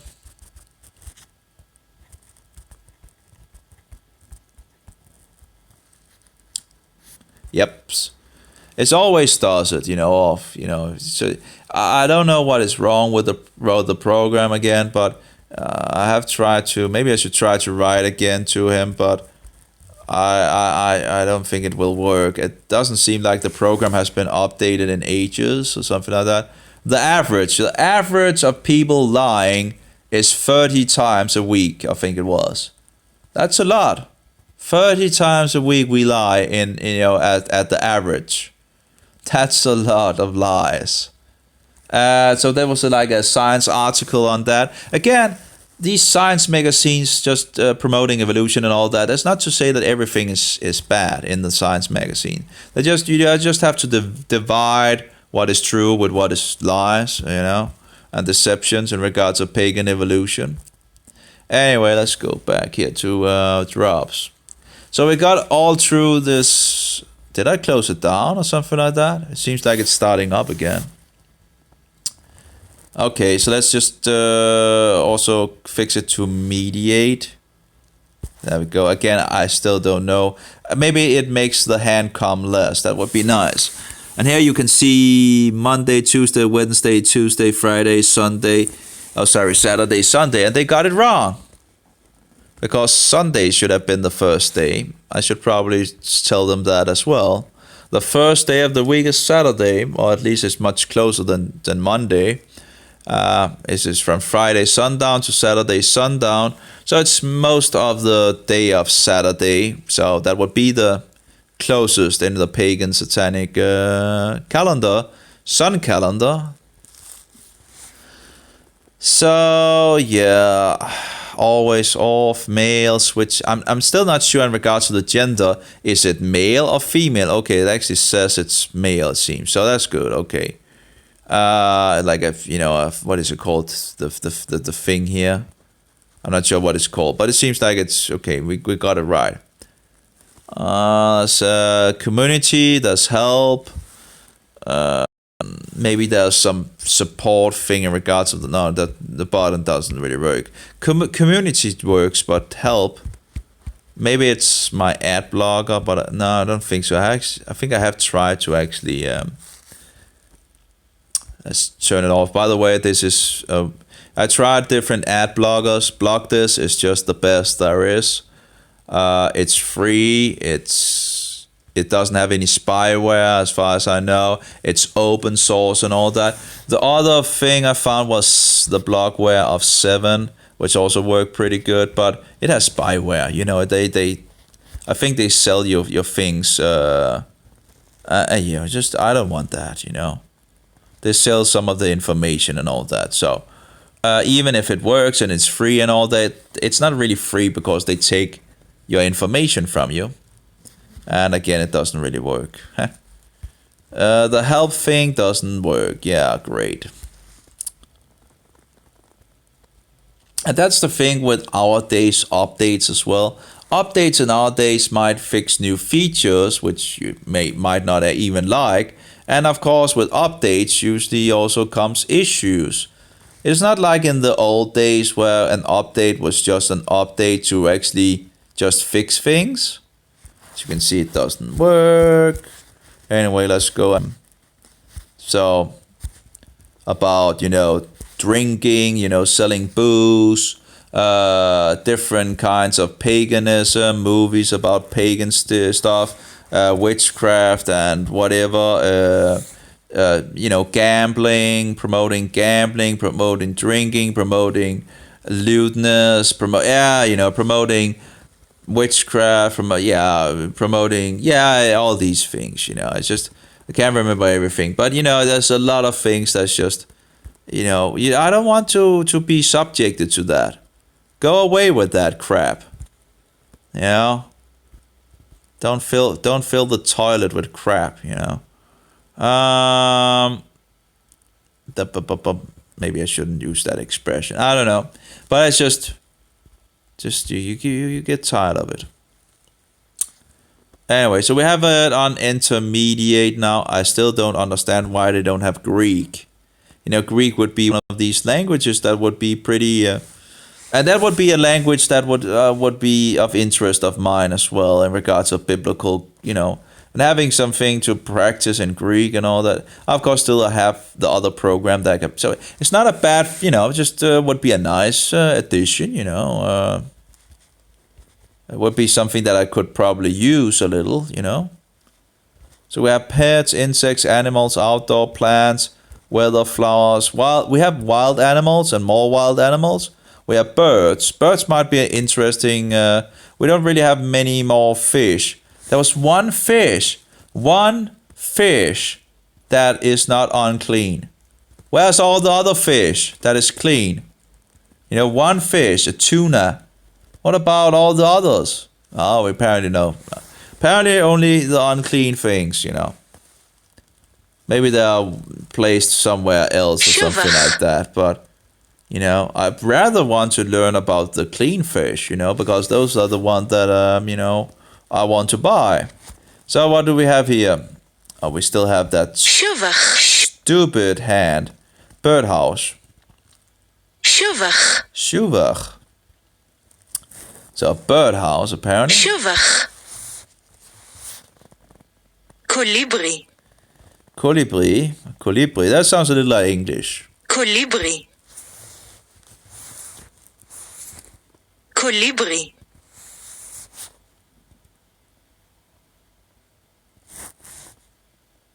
Shuvach. Colibri. But of course, when you're out as a electrician, that's an unclean animal, by the way, crow, if I remember correctly, because it's pretty much those animals that eat or actually also have this sense of being unclean. It's pretty much unclean. There are still some of the birds that still is, But again, if you're out as an electrician and you write down how many hours and this and that and that you used, it's still, there could still be some, you never know what happens behind the scenes. Of course, you couldn't really check that. Then you need to call all the Buzz. Anyway, That would be unclean animal as well. בז. בז. שבח. עורב. Unclean animal again. נוצה. And a feather. נוצה. That נוצה. would be a nutsa. Colibri. קוליברי. It's a little hard also because, if you, for example, find something in the street. I found a knife. Actually, I've had 2 knives that I've found. What are you going to do with these? And also in regards of pencil, if you're taking a pen, but sometimes pencil are just, sometimes they actually, just expect you that, you take a pencil and all that. So how really nitty are we going to be in regards of stealing, but or not, and so forward. But of course, some בז. buzz, falcon. But some talks of, I guess some, is it the Bible talking about who is, in regards to the small things, is also what you call it, valid in the big things or something like that or whatever. I can't remember how the saying goes, but so how much are we actually, goose should be clean to eat actually. אווז. So, I found these, knives. One of the knives I found when I was a small child. And I'm actually not sure. I have 2 of these pocket knives. And I'm actually not sure which one I actually found. So that's a problem as well. But the thing is, it was in the forest and it was just laying there. And I took it. עורב. But the thing is, I shouldn't have taken it. But because the guy that actually, had it and had lost it might actually come back and look for it. And, and then I took it and thereby I stole it. And so, it wasn't mine.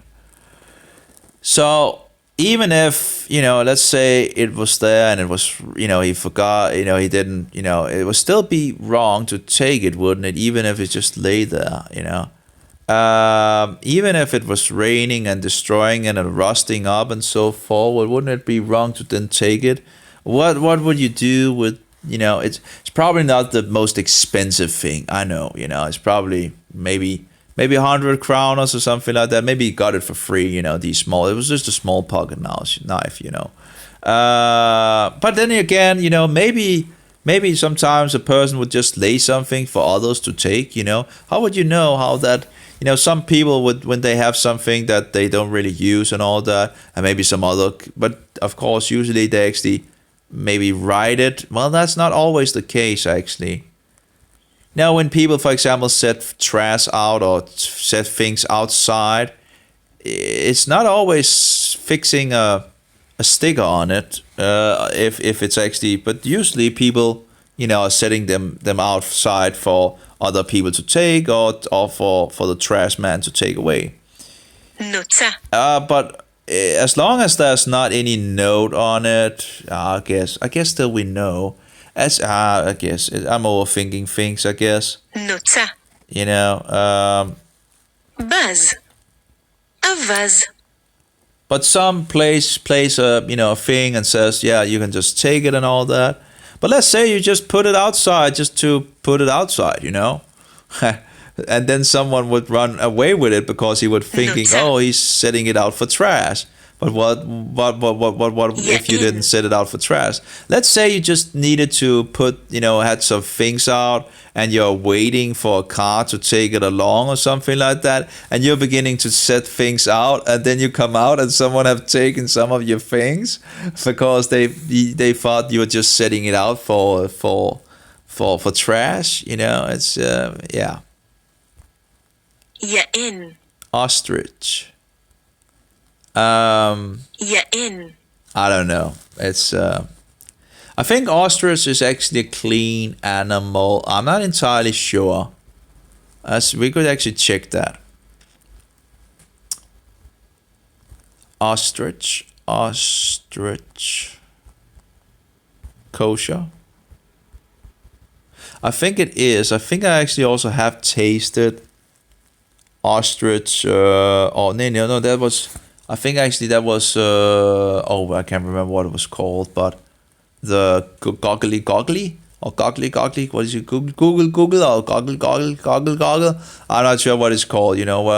What you normally have as Thanksgiving. I don't think I have had ostrich. I think it was a goggle in regards of a leg bone. It was very wonderful. Leviticus 11:13-19 lists the 24 non-kosher winged animal or animal species, or kinds. Usually the Bible uses kinds. This is elucidated further. Blah blah blah. What was it about? Most translations specify but hayana as an ostrich. While there may be some dispute on this, it is enough to keep them off the menu. Okay, so it seems to actually be considered an unclean animal. Here we say ostrich is not kosher because instead of giving requirements in the Torah as to what is kosher and not kosher in terms of the red meat, for birds the Torah simply lists the species, and ostriches are not kosher. We're not allowed to eat any meat, and this is like a man-made doctrine in regards of we're not allowed to eat any meat and dairy at the same meal. That's all even on the same dishes because the Torah, they go to man-made traditions. Now, don't get into the Judaizers' falsehood and all that. That's נוצה, But in regards of the ostrich, apparently they seem to believe it's unclean. יין, So I guess you can't eat the eggs either, And I was thinking like an ostrich egg, Buzz. would be yummy, It's a huge egg, and eggs are nice, right? Some salt and all that, and then just a fluent cooked ostrich egg would be pretty nice. יין, Okay. It's a little hard. I'm a little hard following along when I'm speaking. Sorry. Natsah, that must be נוצה, nutsa. It's a nutsa.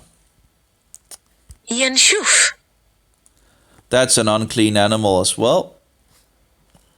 ינשוף, But that pretty much goes in the category of, eating, it's a predator animal, and it seems like many of these predator animals are unclean.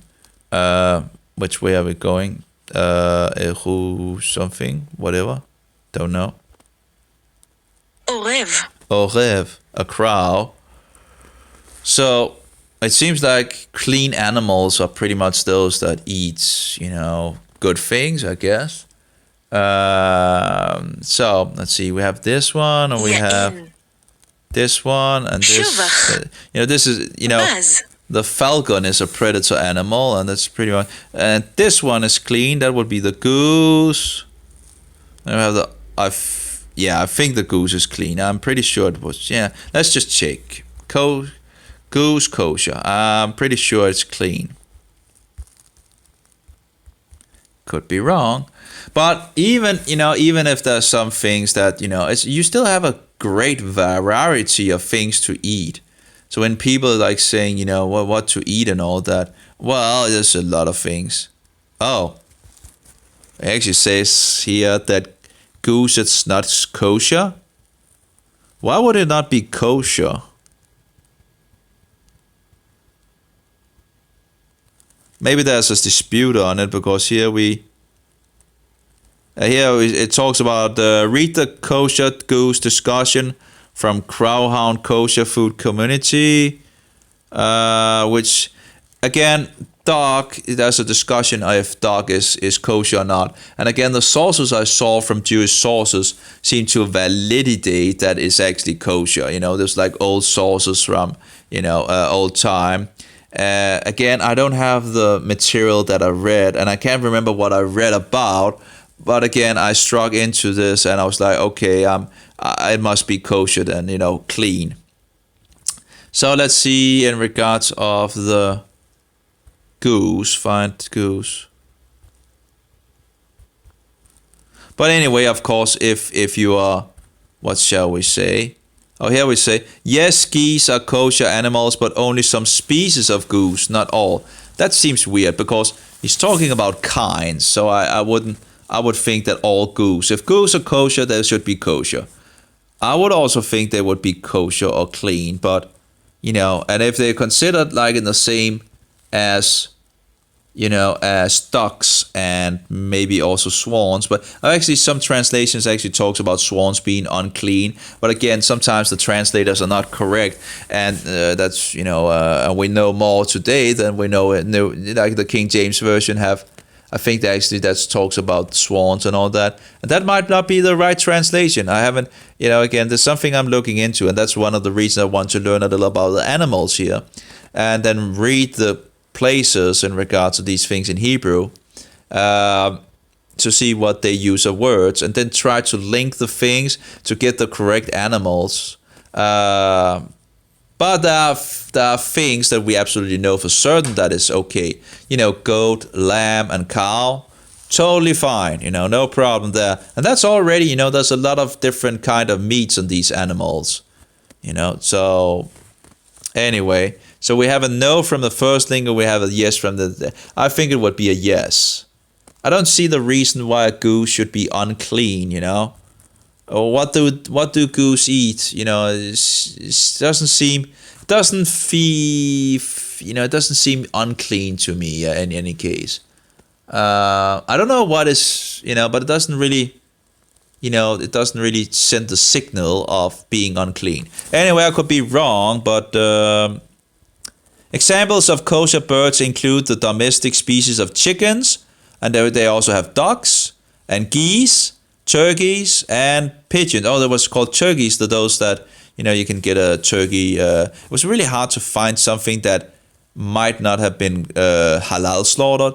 Everything I found in regards of turkeys was halal slaughtered, had a halal sticker. I found one place where it didn't have a halal sticker, but of course that's not to say that it wasn't slaughtered to Satan. You never, just because there's no sticker on it, all warm-blooded kosher creatures, mammals, and birds must also undergo sherita, kosher slaughter, and salting to remove blood. Yeah, I think that's pretty much their own. The Bible doesn't say that you need to salt it, like to get all the blood out and all. Of course, it says we shouldn't eat blood, and that we should drain the blood when we kill the animal. But besides that, it doesn't really say that we should. But the Jews go to the distance of, taking all the blood out of the, everything. But the Bible doesn't say that. It just say that when when the animal killed it has to be bled. But here it seems that Shabbat.org seems to agree that ducks and geese are. I do wonder with swans as well. I think there's a chance that swan is also a clean animal. So I don't know. But again, it's not really a big thing as such. There's still a lot of things that you are sure about that one can eat. Lamb, goat, cow. That's three that is. And then you can grow over time to find out what else. What if you think, okay, is this kosher or not? Split hooves and choose its cud. The Torah lists 24 non-kosher bird species, primarily predatory and scavenger birds. And that's the thing, yeah. Primarily, you get the sense when you read the food laws that it's pretty primarily predatory and scavenger birds that you are to keep away from. And, looking at swans, I don't think they really eat anything that seems to be bad, do they? They pretty much eat things from the sea, right? A lot of green stuff or something like that. So, and dogs as well. And I think a goose would also eat, but I'm not entirely sure what they eat. But I could be surprised. For example, one of the animals we have in Denmark that we really praise when it's in the country, a stork. I saw it in Israel, and they were just at the trash field. I just totally destroyed my view on storks. But as I understand it, storks are also unclean. So they were just at this garbage place.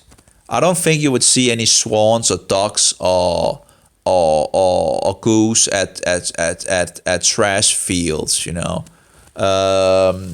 But anyway, I don't know. Something to study, to find out, and to get, the idea. Anyway, while the Torah does not provide signs of kosher birds, the so-called rabbis or rabbis provide some clues. Click here for a full article. Example of kosher birds includes the domestic species of chicken, ducks, geese, turkey, and pigeons. So they also include ducks here. And I think in regards of the sources that I looked into, I would agree that ducks is clean. Again, geese, turkey, and pigeons.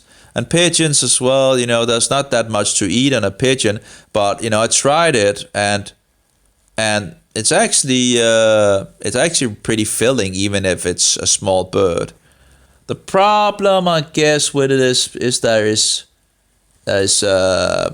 when they get shot and all that, and there was things in it, and you have to be careful of when you ate it, So I guess if you actually had some domesticated pigeons and slaughtered them, you wouldn't have that problem, But anyway, but these were wild pigeons, and the meat was like more brownish, or had more color. A lot of the animals for example, chicken. It seems like all the chickens we buy are like white meat. But I remember that when we had chickens when I was small, and we slaughtered a hen or the male hen. I'm not sure what that cock or something like that. The cock. I'm not entirely sure what it's called. Anyway, so when we slaughtered these, the meat was like, it has color, and the meat had a lot of taste and all of that. And compared to the ones that you buy, it's just yeah. Anyway, so think about the difference also of nutrition in those chickens. You have chickens that doesn't really smell or taste of anything, and just look white meat and all that. And then you have where you have grown your own chickens, and you just have this dark meat, very tasty. It's just, it's yeah. That was wrong. Yeshuf.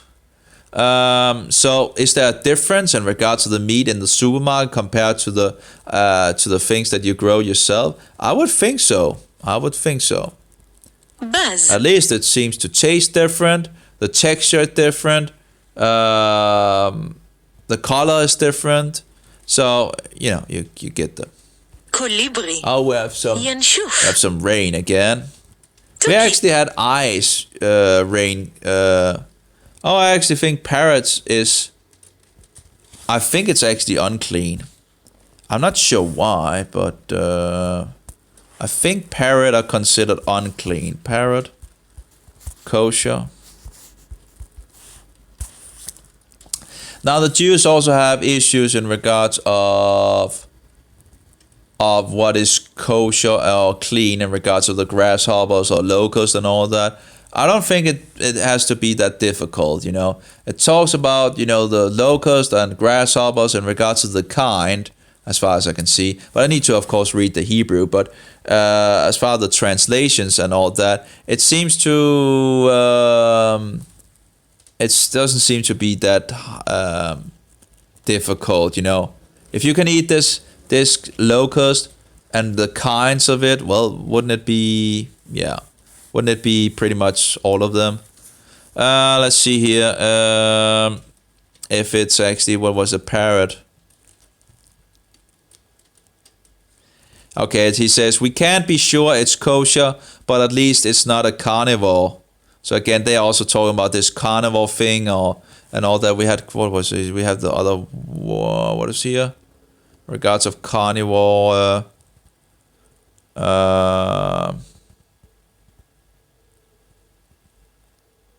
Yeah, in regards of primarily predator or scavenger birds. Let's have a picture of that so I have it. There we go. And let's go here. So no bird of prey is kosher. Oh, let's see. If it chews its cud, we can't be sure it's kosher, but at least it's not a carnivore. Among birds, the point is made more straightforwardly. No bird of prey is kosher, although your parrot is not going to try to devour your geebill. I'm not sure what geebill is. Let's have a look. Oh, don't give me this. Don't give me that I can't do this. Oh, I just hate these pages. You just make it. Oh, I hate it. Just hate when they do these things where you can't mark it because they don't copyright blah blah blah. Small old world boring desert rodent with long soft pale fur, and okay, we need to go to the browser to. But I just hate this when people make this. If I could, in regards of the search engine, I would tell the search engine any web page with commercials or any pop-ups, don't show me. And any web pages that that has this thing of not being able to copy paste or mark any word, don't show me the web pages. I don't care about them. Oh, here we have it. I just want the web pages that still continue to do the right thing and don't push all these satanic ads on you, advertising, and don't make all these crazy pop-ups and all that. And of course we have the European Union where like all the web page like pop up. You're just getting totally crazy,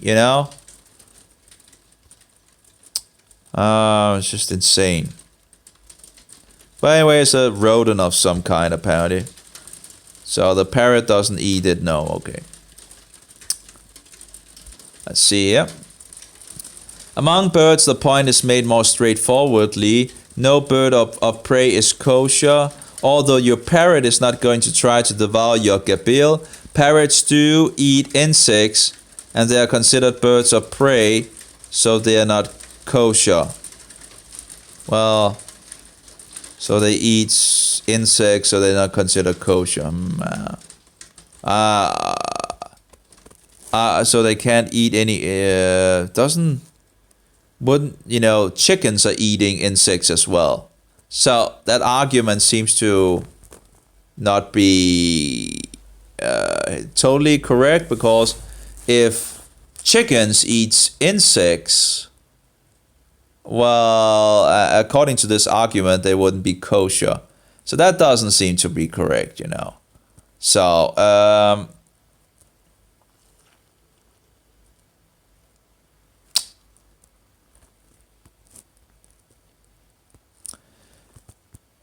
is that bird kosher?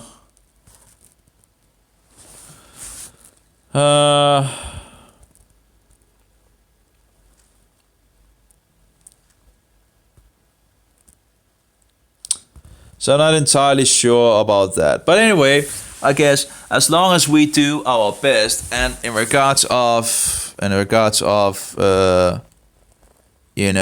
parrot, it's not really, we don't eat parrots. We don't have parrots anyway in the shops and all that. So it's not really a problem, if it's. But of course, it's always interesting to know more of the truth if it's kosher. But of course, it shouldn't hopefully not become an opinion just because. But the best that you can do to check if something is, ינשוף. kosher or non-kosher. But I don't think the argument holds up in regards to the parrot just eating some insects. Just because it eats insects doesn't mean it's not. Again, if you use that argument, chicken wouldn't be kosher either. So again, it's just that's Buddhism. Buddhism. But something to check. I think they had some kind of parrots in Israel. They had these weird, cute birds at what is it called, in the desert, and they actually seem pretty intelligent as well. Okay, what do we? I think we have this one. Ya'in. So. Tuki.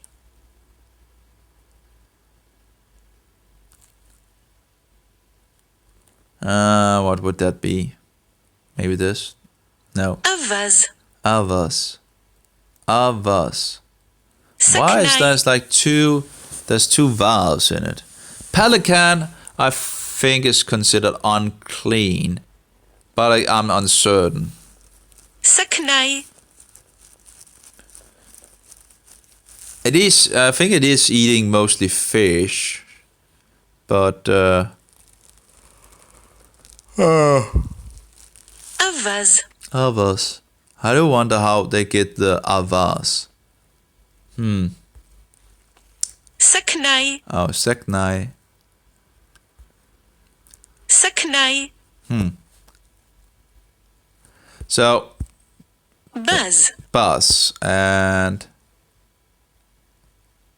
saknai, that would be Shuvach. shuvak, Saknai. saknai. Te. Oh, it was tea. Oh, I should have been a little more opened. Saknai, that's up here. Saknai. I think it's not kosher, but again, there might be different views on it.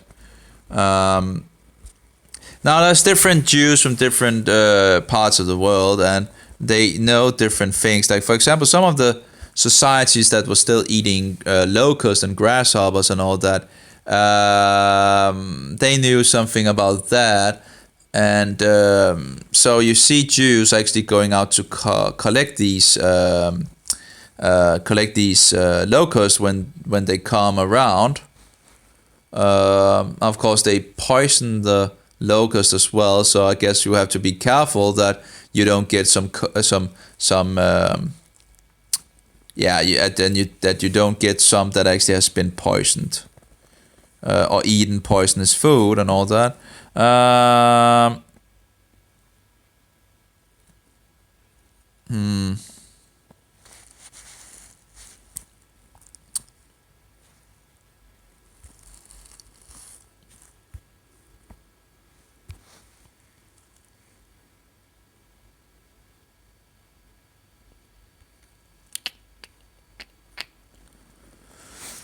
Does it say anything?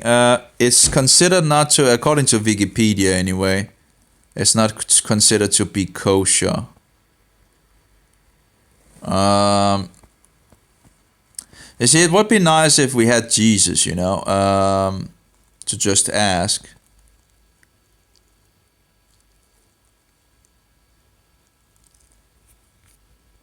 I'm not sure if I guess in regards of asking Jesus about it, I guess one could maybe get a vision from him or something like that about these things. If one ask him and pray to him and all that, there might be a possibility that that he will actually in a dream. We see that God sometimes comes in dreams and all that. But we have to be careful because it seems Satan can also do things in regards of dream and all that, this and that. So one have to be careful of what is actually, it seems Satan can use dreams as well to lead people astray.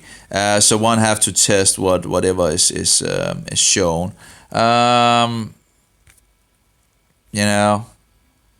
last real, what do you call it? Vision, whatever, inner vision. I was in regards of, that was a long time ago. That was when I began to find out in regards of the Roman Antichrist and all that. And sometimes it seems like the demons are stirred up, and so I thought actually it was an attack from the demons because they seem to be stirred up sometimes when you begin to destroy the, what shall we say, works in regards of the deceptions and lies and all that. But it was like a so-called popish figure with a lot of things on him and all that, and like coming straight at me very quickly, and then stopping in front of me, and then his outer surface began to roll up from, looking at him, it's like from the left down to the upper right, and then it began to roll up and around him, up and up and up and up, and underneath this, what shall we say, this extraordinary, glimmer and stuff and all that.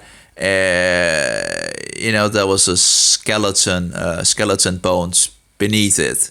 And that was when I began to find out in regards to who the authors of the papacy actually was, in regards of the Antichrist and man of the number 666. So I'm not sure if it was a demon that was attacking me, or maybe that I was shown by God in regards to the papacy or what was going on. Maybe a little help in regards of, pointing, yeah, you are on the right path or something like that. And this is actually, is filled with dead men bones and all that. So it was interesting for sure. But anyway, you have to test it against scripture and all that. I'm not sure if I probably have others, but some are easier to remember than others. Some you just forget very quickly. Like dreams and all that. You wake up, you can remember a dream, and 5 minutes after, you can't remember what you dreamed. So if you need to write it down, if anything. But it seems like Satan can also use these things, so one have to be careful. But in my occult days, I opened up to this spiritual world and all that, and it's but we know that in regards of people having visions or dreams as well, they are used by God sometimes. So yeah. So I guess maybe if one asked Yeshua, maybe he could give a vision in regards of the kosher animal or the clean animals and the unclean animals. Maybe you could get a list of it by asking him, by praying to him, and see if you got a list that, I don't know. It's it might be possible. Yeah, of course it should be possible. If you ask him about it. Anyway.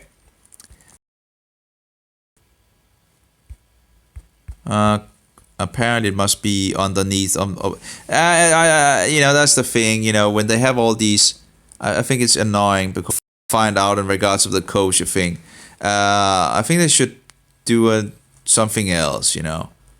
I do get that there's a lot of information it must be, but it just gets it a lot harder to actually search for things. But anyway, apparently some place on this page it talks about is considered not kosher as an unclean animal and thus forbidden in Jewish dietary. Not sure why it would be considered unclean. Penguin. But penguin would be considered unclean as I understand it. Penguin. I'm not entirely sure, but we're getting into areas where Penguin. I'm just not certain,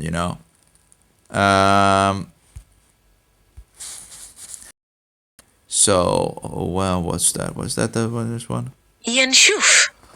So it's not really a big issue as far as it goes, because it's not something I can buy anyway and get my hands off.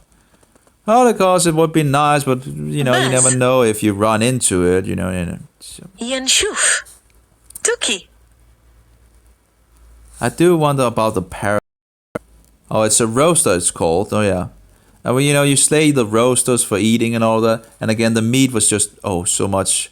I read something in regards of when it actually has colors. It's a sign there's more K2 in the meat. תרנגול. So how much K2 is it there if it's all white, you know? Well, probably not that much if that is true, you know. Here we go again. תוכי. Tuki. Penguin. פינגווין. And that was a goat. The goat is clean. כונוס. פינגווין. שחף. I think that is actually unclean, but I'm still not entirely sure. שחף. שחף.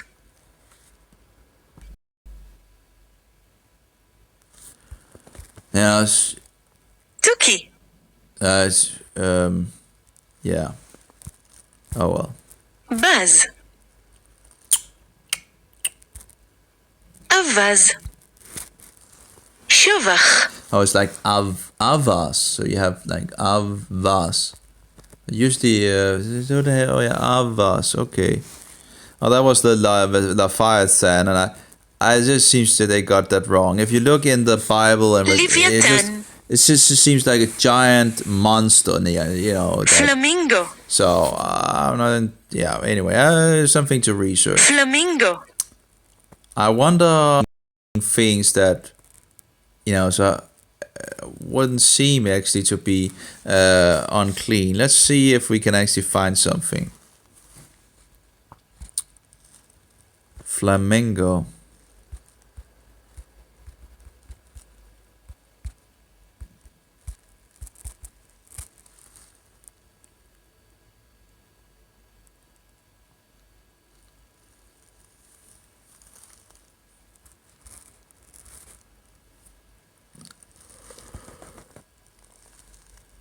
Oh.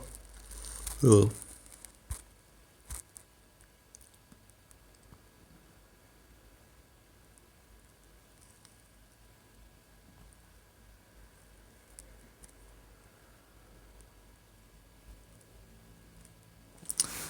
The most compelling argument for... Okay, so apparently this seems to be one of these animals that is in dispute, like some of the others. So...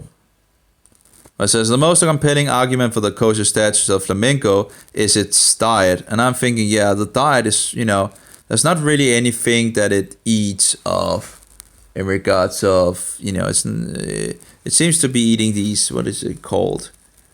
Not seaweed, but, you know, I remember seeing some documentaries about it, but see here. The flame, okay, no, what is it now doing?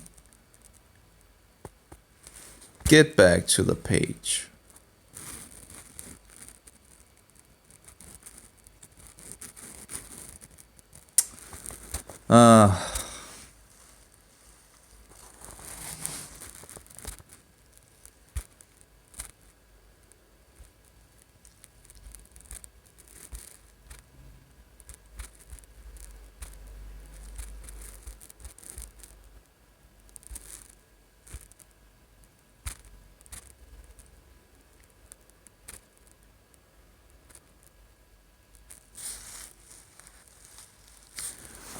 It talks about it's non-kosher.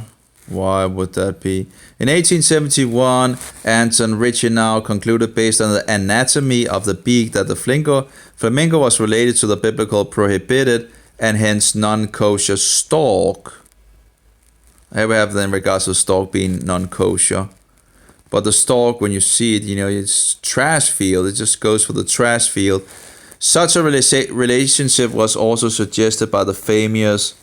Yeah, but do you really... I don't know about that. Does a flamingo look like a stork? I don't know. If the flamingo was indeed related to the stork, then like the stork, the flamingo would not be classified as a kosher bird. Yeah, but would you really, you know... I've never thought of the flamingo as a stork, but anyway, maybe... Yeah, I don't know. However, there are many characteristics of the flamingo which are drastically different from that of a stork.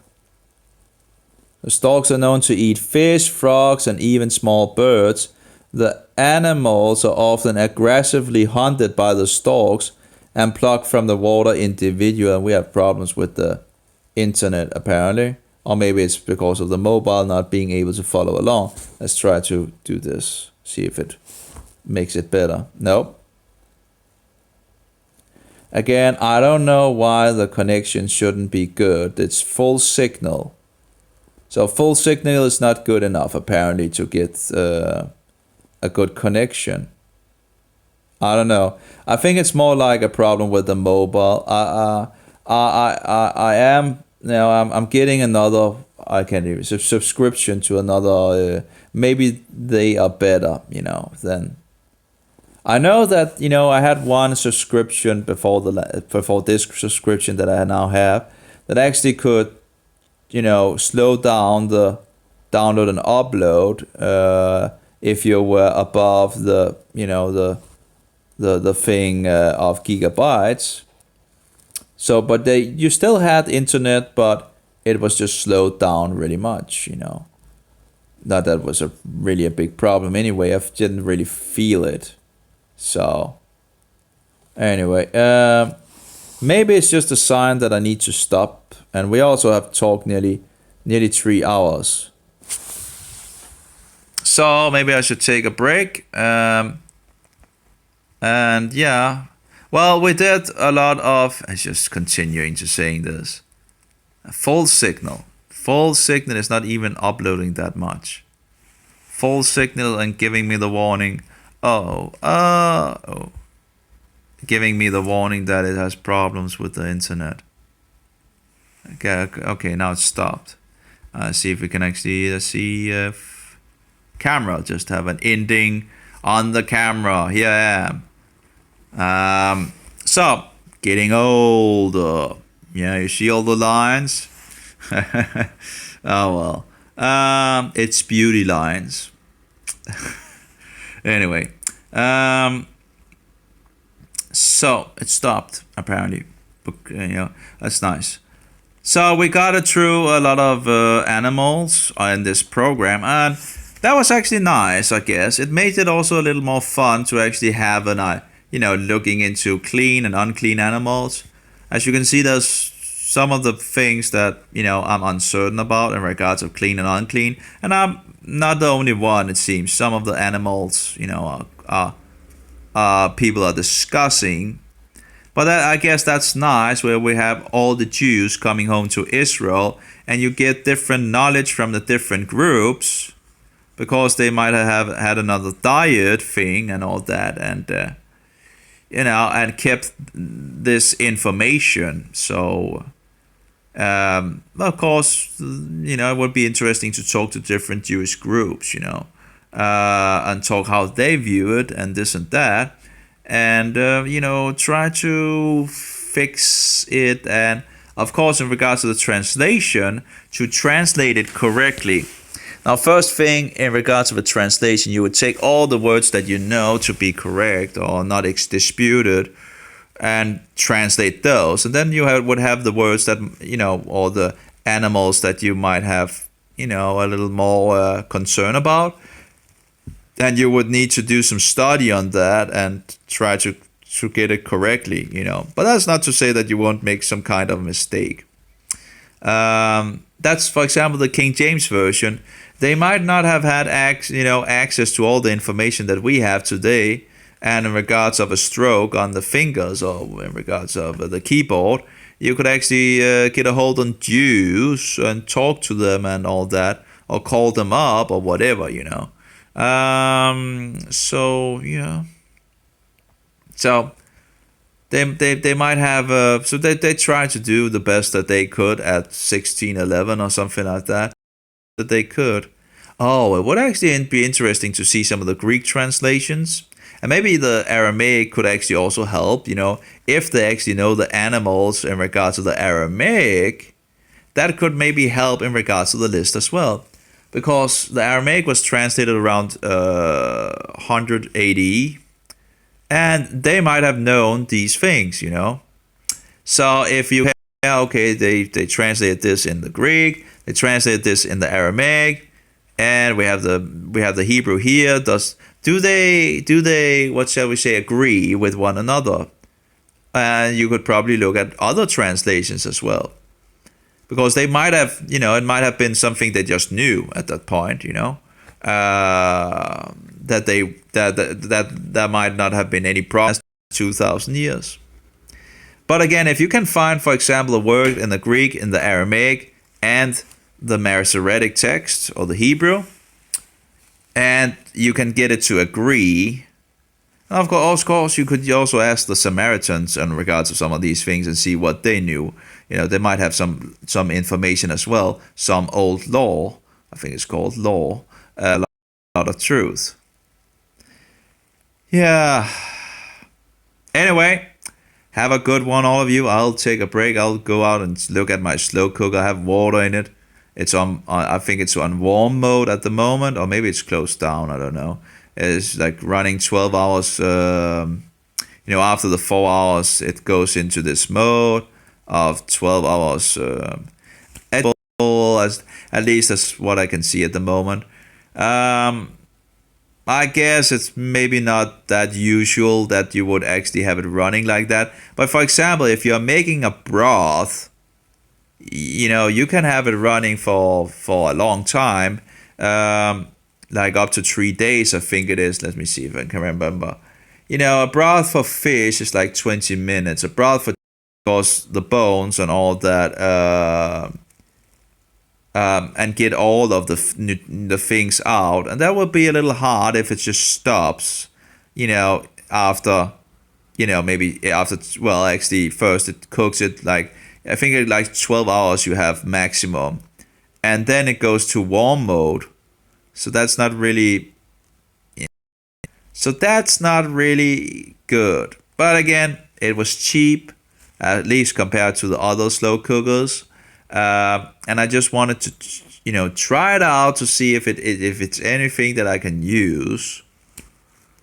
And if it is, I might, be looking at.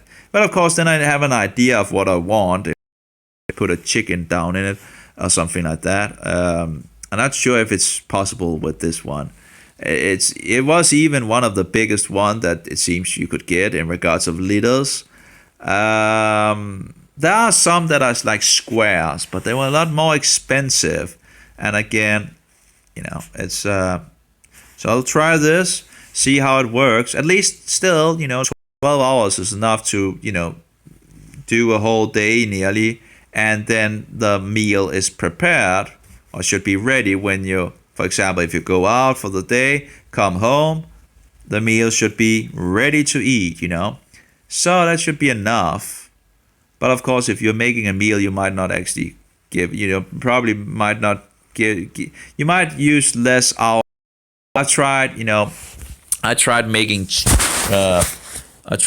chicken. Was it chicken? No. Yeah, chicken. And all the strength of the chicken just went out in the soup. Now it was really good soup, but the meat of the chicken didn't really taste of anything. Things, hormones, whatever. Now even if it says it's like ecological or whatever it does. I've never seen like the meat being like what we had in the chickens at home, where they went outside, they could dig and all that, and we had some things they could also eat inside the chicken house, but there was so much more. It had a whole nother texture. It was a little more rough in it. But of course, you could just cook it more, I guess, then it would soften up. And the taste of it was just much greater. The taste, the color, the texture, and it was bigger as well. It's just wonderful. Anyway, yeah. You have easy nutrition from the water, from the broth. That's good. It should be easily taken up by the body, in that form, as I understand it. And then you also have something to drink, right? we have all these colas and sodas and whatever full with sugar and all that. Instead of actually just getting some real nutrition, because then you would have the bacteria, the good bacteria of the milk, and you would have the bacteria and vitamins and all this that the kefir is making. So it was a win-win situation. And I think that would actually would be taking, if there's any bad bacteria, I think the kefir actually just destroys that because it makes it more acidic. Maybe you could also put some salt in the milk. That might be a possibility. Because why salt? Well, because salt also prohibited bad bacteria. For example, when you make sauerkraut, or other things like sauerkraut, you put salt in it also to get the moisture out of the sauerkraut or the kale with bad bacteria. So the good bacteria has a advantage over the bad bacteria, and when the good bacteria then begin to, then they take out the bad bacteria. But if you don't have the salt, there's a lot bigger chance that the bad bacteria will overtake the good bacteria. So you use the salt as and now I'm thinking maybe you could do the same thing in regards to the milk. Now you don't want just some teaspoon, maybe that's too much, but at least a little salt, it might not be the, again, the more you put in the sauerkraut, the less chance there is for, but you shouldn't make it too salty, right? Because it's the taste and all that. But if you put too little salt in it, you have a good chance of, if there's any bad bacteria to make it harder for them. It's something interesting to do. I have to try that. I just need to get some raw milk first. See if I can actually get that. So yeah. In regard to the broth, I had a list where I've written other things on it. Where some kind of good nourishing juice. No, sorry, not juice. Some good nourishing drink. Of course, there's still water. You can just drink water instead. There's no sugar in that. I think I had some other options as well, but I can't really remember it at this point. But at least 2 options seems pretty good. There's so many of these, and there's not only there's a lot of different kinds of bacteria in the kefir. I think it's around 30 or something like that. It doesn't seem like they do so much study up. Maybe there's no money in it, right? That seems to be the typical thing when they don't study something in regards of health benefit and the bacteria and all that. And why go down and buy it when you would be nice to try out.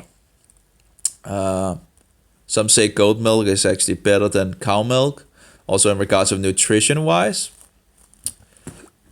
Now the kefir takes around a day to be made. And it is one of these, things that make you feel good. I remember drinking it. I enjoyed it. Really help. Just made it worse. So that's... So, what was there else? Of course, if you take, for example, there's sugar in it, but if you want a good dose of A vitamin and C vitamin C, natural vitamin C, you can take, what are they called in English? Danish is called hyben. Let's see if we can find out what it's called in. Hard to actually get these seeds out. What you do is take the let's see if I can find the name for it. Probably going to crash again. Very annoying. Yeah. But it didn't even give me the message this time.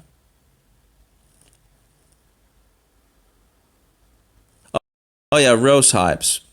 Now, as I understand it from my research, rose hives are one of the greatest sources of vitamin C, and doesn't have that much sugar in them, if I remember correctly, and you can really make a really great smoothie out of them. Now there's different kinds of rose hips and all that. The big ones, I think, is the best ones to use. And the Danish government talks about an invasive race in Denmark or whatever. But the thing is, they don't want them to grow this and that and all that. I think it's great. Let them grow. It's good. Larvas in them and all that. Sometimes when they get too what shall we say, ripe. Apparently these that's a little annoying. I think it's from butterflies or something like that. So of course, if one have actually rose hives, it would maybe be a nice thing to just put a net over. I'm not sure if a net would actually do it. But maybe I don't know in regards to the butterflies that lays these eggs or what it is that I would think it was some kind of butterfly. I could take some and I guess try to let them grow and see what they actually become. I'm not sure if I pluck the fruit, if the fruit actually keeps fresh, so it will actually get to the point of, what shall we say, evolve. It's a bad word choice, but get to the point where it does become what it usually would be.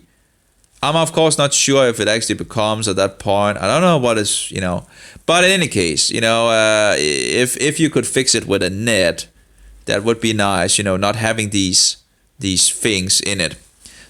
I'm sure if there's anyone in it, and the thing is, you chop them off in the middle. You collect them first, and you can take something in your ears, some sound, some Bible, for example. You can listen to the Bible while you pick them, and then you pick a good amount, and then you take them home, and you chop them off in the middle, and you just put them in a bowl.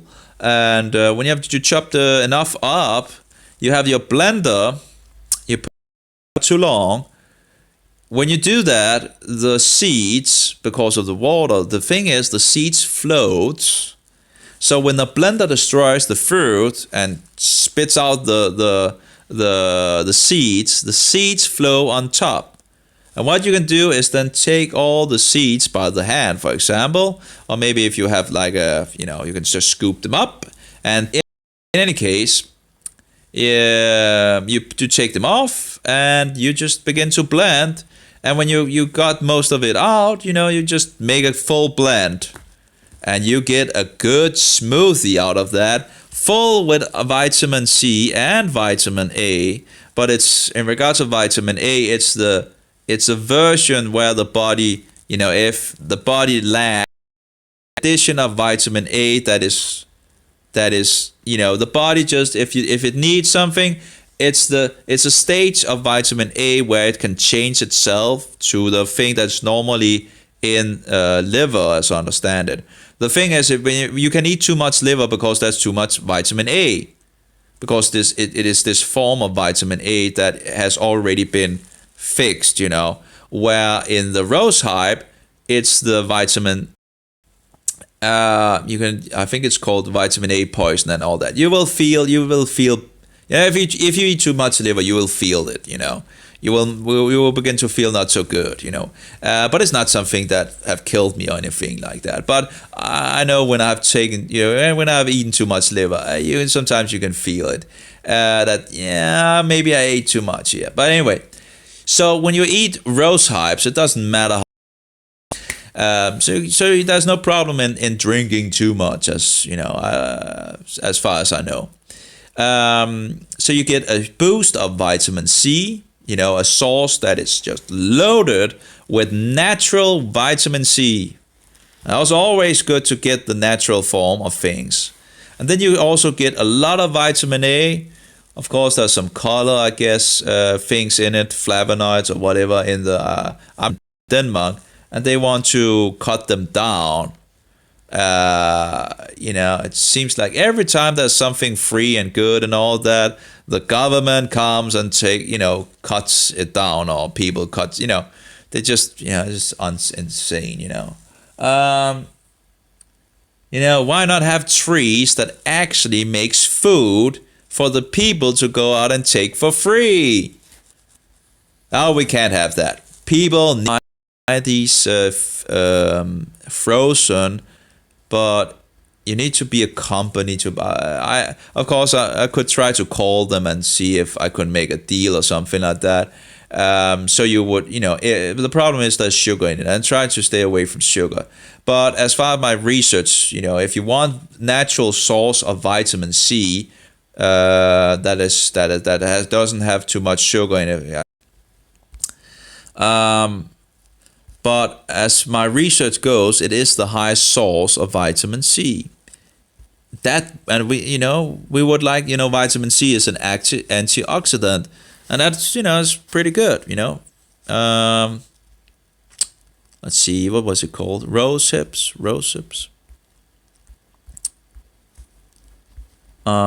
The smaller rose hips are it's just too difficult, I think, in regards of, and there's also the texture thing of it.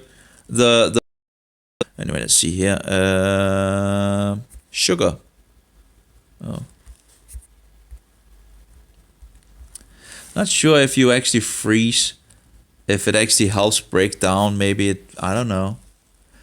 I do wonder if you freeze them down, if it actually would help break them. You have the water in it. It might push on the things and maybe make it more soft. And sometimes when you have frozen something down. Here we have rosehip uses, side effects, interaction, doses, and warning. See, rosehips contain vitamin C, a lot of vitamin C. Anyway, how much sugar? Let's try. Oh, it's DuckDuckGo. Google might be better in regards to this. Is there anything in rose hips? No. Let's try Google instead.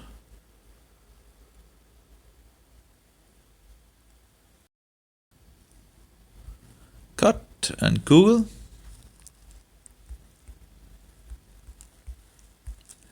There we go. Let's see. I remember making a list of different foods. I think I lost it, sadly. It's just very annoying. Or maybe it's somewhere, but I think I lost it. Jam, but this is jam. We don't want to. Let's try this one. Oh, that's what's dried. Of course, the sugar content would probably be higher when it's dry, because then you don't have the water thing and all that in taken into consideration. But anyway, good. It's I haven't really found it in shops. There might be, I know they sell it to, other companies here and there. So I know you can buy it in frozen thing. Oh, here we have but this is the smaller versions. I want the bigger firing. This really, it makes it less pleasurable to be on the internet. The commercials, the advertising, the pop-ups and all that. Well, this is not let's see how much sugar there is in. Do they have any sugar? Carbohydrate sugar, 16 grams per. Well, it's still a lot. It wouldn't be the same, I guess, with the other variation, but I guess it might be some. But if you're not concerned about the sugar, it's still a great source for vitamin C and A. So, in regards to the vitamin C and all that, have they heated it to get powder of it? But yeah, I remember actually getting powder from what's it called, Matas or something like that in Denmark. Oh, that's like carbohydrate, 91.4%. Okay. So carbohydrate available, but that's, the question is that in sugar or is it? It doesn't seem like that's much. That's per 100 grams. That sounds really really low actually. We have potassium, which is also high. Calcium is high. Magnesium is high. At least it seems like it's high, pretty high. These things. You have different things anyway. I guess when you just get it, grams for what? How much was it? You got a lot at least. Again, my list is gone. I don't think I have it on my computer. I think I lost it. Can't remember why I lost it, but let's see, vitamin.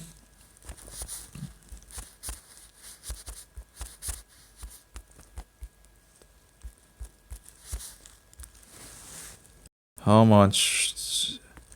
Found the information somewhere when I did research on it.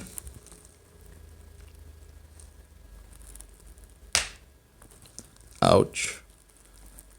There we go. No, okay.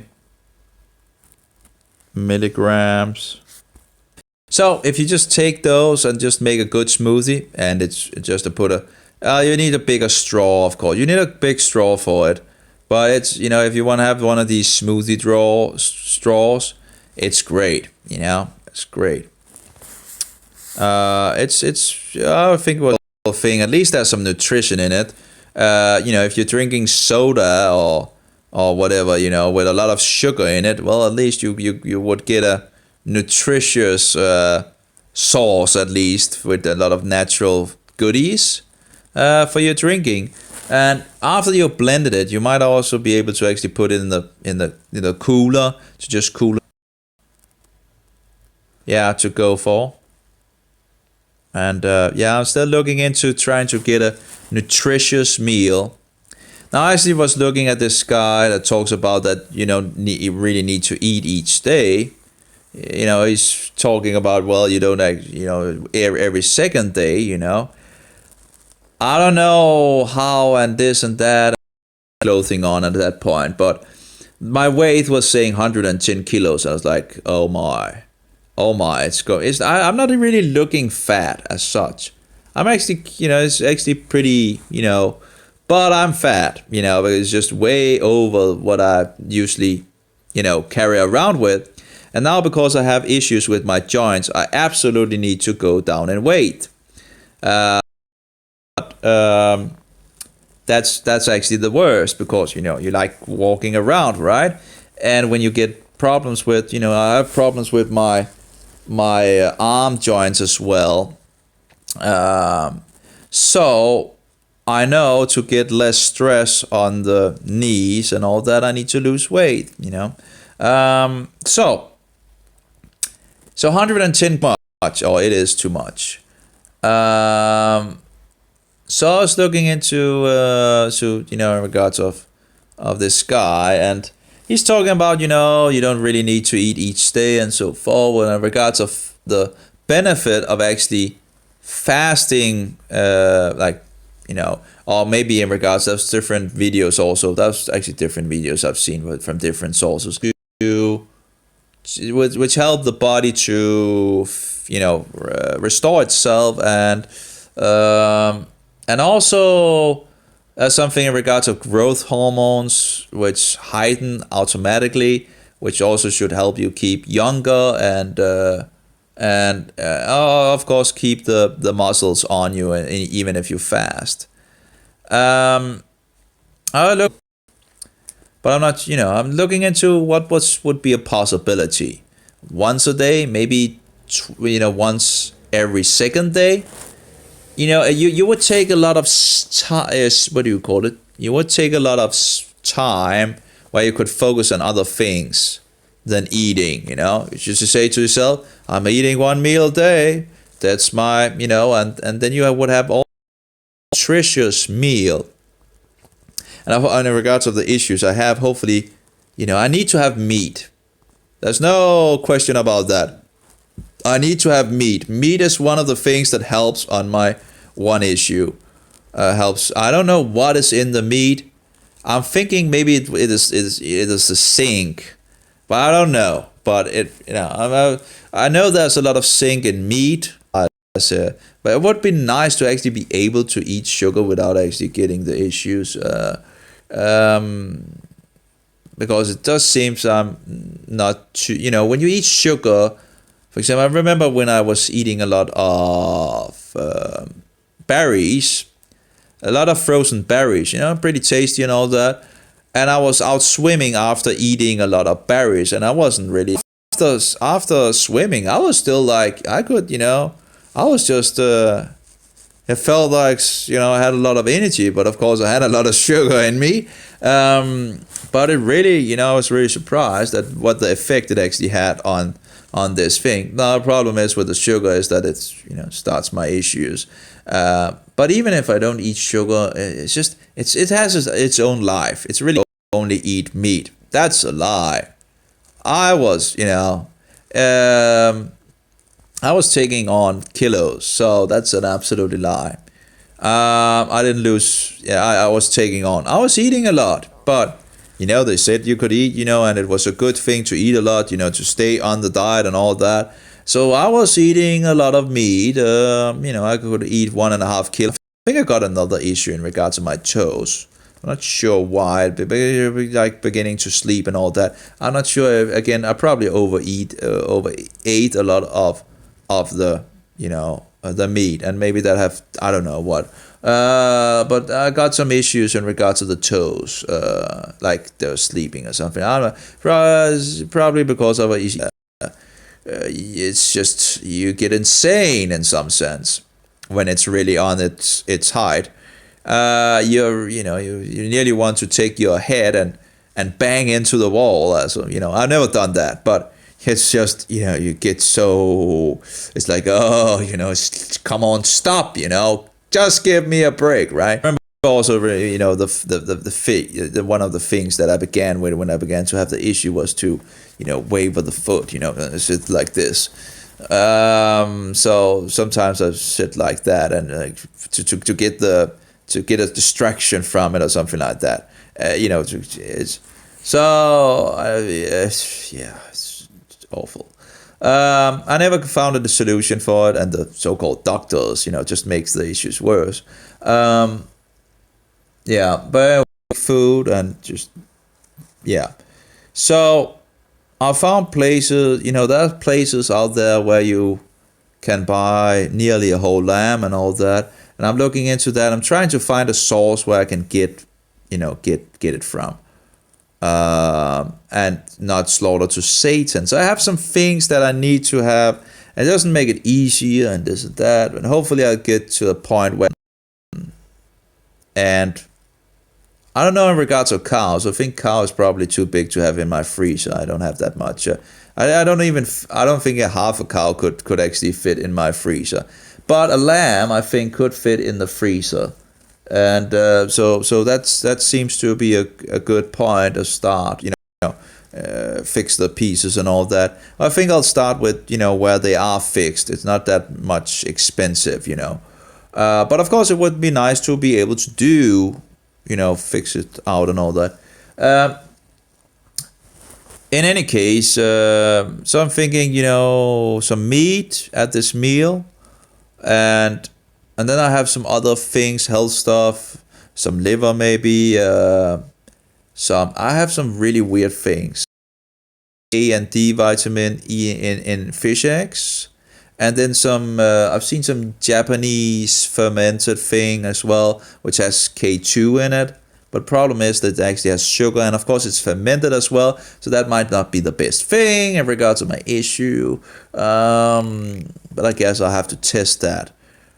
Most of the fermented things I've tried is not good. It's like goose liver or something like that, but that seems to be expensive as well. And I don't have that much resources as it stands. So I'm trying to find cheap alternatives that still keep into the. And when I find out what works, if I can find something that just works, like a foundation of it, I can get it in bigger portions, the weight, to keep the weight down as well, because I don't want to be a fatty. When you get fat, you are less mobile as well. I remember when I fasted like 61 days on juice, and I was losing fat really quickly. I was losing 1.6 kilos a day. But the problem is there's a lot of sugar in the juice. But I think it was the most. But I haven't made more scientific studies on it and so forward. But compared to the juice, I was, the more I drank of juice, the quicker I lost weight. So when people are saying that you can't lose fat when you get sugar, that's a total lie. That's well, it's wrong, because I was losing fat, and I was just, when you get down to a certain point, the body will begin to drop off in regards of losing fat. But in the beginning, 1.6 kilos a day, that's pretty good, because then that's 16 kilograms just for 10 days. That's a lot. Doesn't seem to go that quickly compared to the juice fast. But again, I would, you would need to do much more studies, scientifically studies, check your weight and so forward and all that. And, yeah. But I was drinking a lot of juice. I think I was also dumpster diving at that point. I'm not sure in regards of how much. When you're dry fasting, it's even worse, and you really have problems in regards of, for example, I had issues with my eyes. They were totally dried up in regards to my dry fast. So that wasn't good. But I did a 7-day dry fast, and it was just, I did at that time, it's many, many, many years. Yeah. But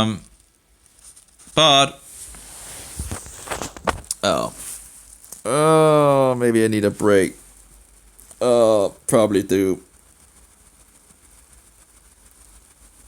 My ears. Tired, and I think I dumpster dived at that point to get my fruit and vegetables, and I just juiced everything. At that point, I dumpster dived a lot, and I actually got some more resources because I wasn't using money for food at that point. At that point, I was actually pretty much living as a king in regards to food. I've never had so much food, so much food. I was like, at that point, they were throwing a lot of things out. It was like at the high state where there was so much work and blah, blah. And, for example, oranges. When they can't sell the oranges because they are too old, and they taste bad, actually, they look sad and so forward, But I'll tell you, such oranges makes the best juice. It just makes the most concentrated orange juice. And it's just so nice, So, and I found out my favorite juice drink was actually apples and oranges. It actually took me a long time to try it out. I'm not sure why I didn't try it out. But when I tried it out, half and half, 1 apple, 1 orange, 1 apple, 1 orange, 1 apple, 1 orange. Mwah! It was good. But again, sugar, sugar, sugar, sugar.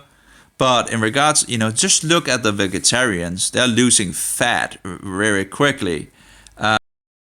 From now, it seems juice fasting is the quickest way to lose fat. But again, I do understand you have all this sugar. So I'm not sure if it's actually, for example, fungus loves sugar. It might not be that good for your body to take all that sugar in you. I was drinking huge amount of juice. I didn't, I just drank. If I was a refrigerator and then just drinking it over the day and making some more if I needed and all that, and I had a huge amount of fruits and vegetables that I found I think I was dumpster. I didn't buy anything at that point. I dumpster dived, I think. So I'm pretty sure that was the way I got it. Got all the vegetables and I just took whatever there was in the dumpster. Sometimes it's just 1 apple that has gone bad, and they throw the whole package out. You have 1 apple that is bad and the rest up good. Or you have oranges and you already have the skin outside, so you have it maybe in 1 package, and then you have the skin as well as a package as well, in regards of keeping it so and the apples are sometimes also fixed in plastic, because if something have touched something and you can be considered unclean and all that. So I haven't really done much dumpster diving the last, many years. Maybe like once in a time, once in a while. I maybe have taken a trip and all of that, and that's pretty much it. But it was something that, I saved a lot of money, and I had a lot of food for sure. So yeah, and now that I so that would be a bigger, some issues there as well, because most of it is slaughtered to Satan and all that. Actually, there was some old cookbooks, because in the old days they didn't just throw things out. So if there was something that was too old, actually, they had a way of making food of it anyway. And expand on that subject, because apparently they had recipes for food that has gone rotten or whatever. And actually we also see societies actually eating rotting food because of getting bacteria, where they, for example, fish heads or whatever, they would dig it down and let it ferment to get vitamins out of it and eat that chickens in the dumpster. And the thing is, if a chicken has been out in the dumpster for, well, not that long actually, I guess, I don't know how long, but it goes really bad really quickly. And it's, you can't, you might look on the package, looks pretty good and all that, and you don't really want to open it when you stand there, but that might be a way of actually checking it. But so you take it home, and then when you open it, and it has this bad smell. I don't know. Maybe you can. Maybe you can actually fix it and still eat it. Again, nowadays we just throw things out when it's bad, right? But in the past, they just didn't have that luxury. And if you actually can make it eatable, it would be interesting, maybe you could put it down in something that kills all of the bad bacteria or something like that. Put it in, I don't. The problem again is that most chickens are slaughtered to Satan. So that's not really a, the thing is that if I was to go dumpster diving in our days, of course I would have the fruit and the greens, but the problem is there's sugar in it. So that's a no-go for me, at least for the point of the time. I don't know what to vitamins, whatever there is in the fruit and all that. But that would be a lot, I could probably find a lot of things still in the dumpsters. But the problem is, how much of it can I actually eat? The thing is, I would be able to give it away to people and all that. But the question is, how much of it could I actually myself, following, the Bible in regards of kosher and all that, and not have throw some of the goodies out. I don't know. Some of those that I know is not slaughtered to Satan. I would also need to be able to actually call the different, collect and find the numbers, call them up, and can they actually say they are not slaughtering to Allah or what, and so forward. I was younger at that time, less thinking of any bad thing, and I actually never got sick of anything. I think I never got sick of anything I actually collected from a dumpster. I don't remember. At least the time that I did, I never got sick. I remember we found at some time I was with a friend. I was top on it. I don't know how much money that was, but that was a lot. That was a huge. They just threw it out. It's just wonderful. And well, actually not. You end up eating things and all that. But you can give it away and all that, but just amazing. I remember some of the bars, for example, there was some Lion bars, and that was tasting pretty good. But besides that, most of it was actually pretty good. And the Lions bars was also good. It just needed to be heated a little up. And I liked Lion bars. There's still all the unhealthy candy and all that, and that's of course not But in regards of fasting and losing weight, I did this 61 straw at that time as well as I have now, but I've destroyed one of the straws. It's like glass straw, and I've destroyed multiple glass straws. But they send the one freely. The only thing I need is to pay the toll every time to the Danish government and all that, even it's a free straw and all that replacement.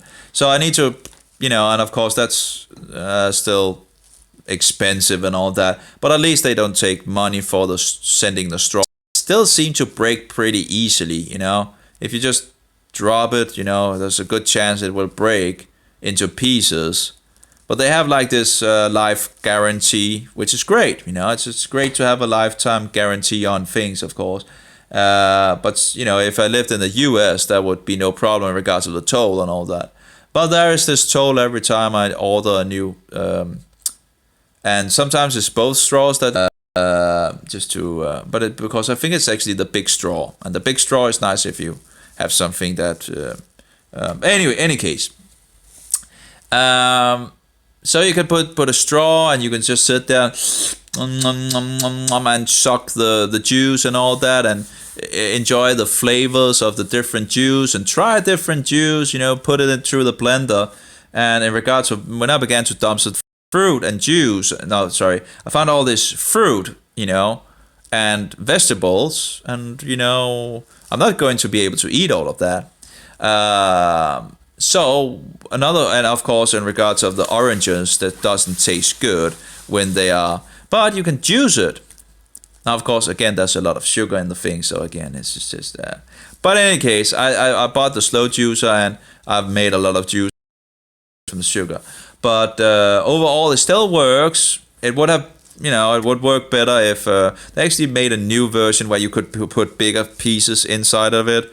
The one that I have, you still have a smaller room. It's still bigger than many of the others that was at that time, and it was like it stands up and all that. And I researched this thing, and I found that this was the best machine. And I have been pretty Apple, at least inside of it. And one of my friends got that juicer.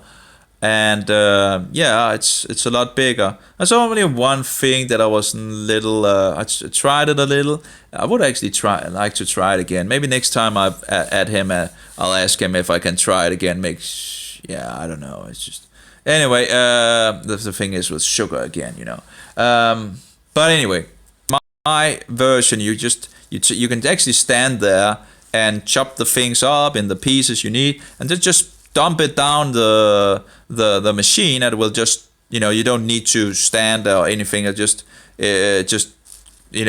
fix it automatically.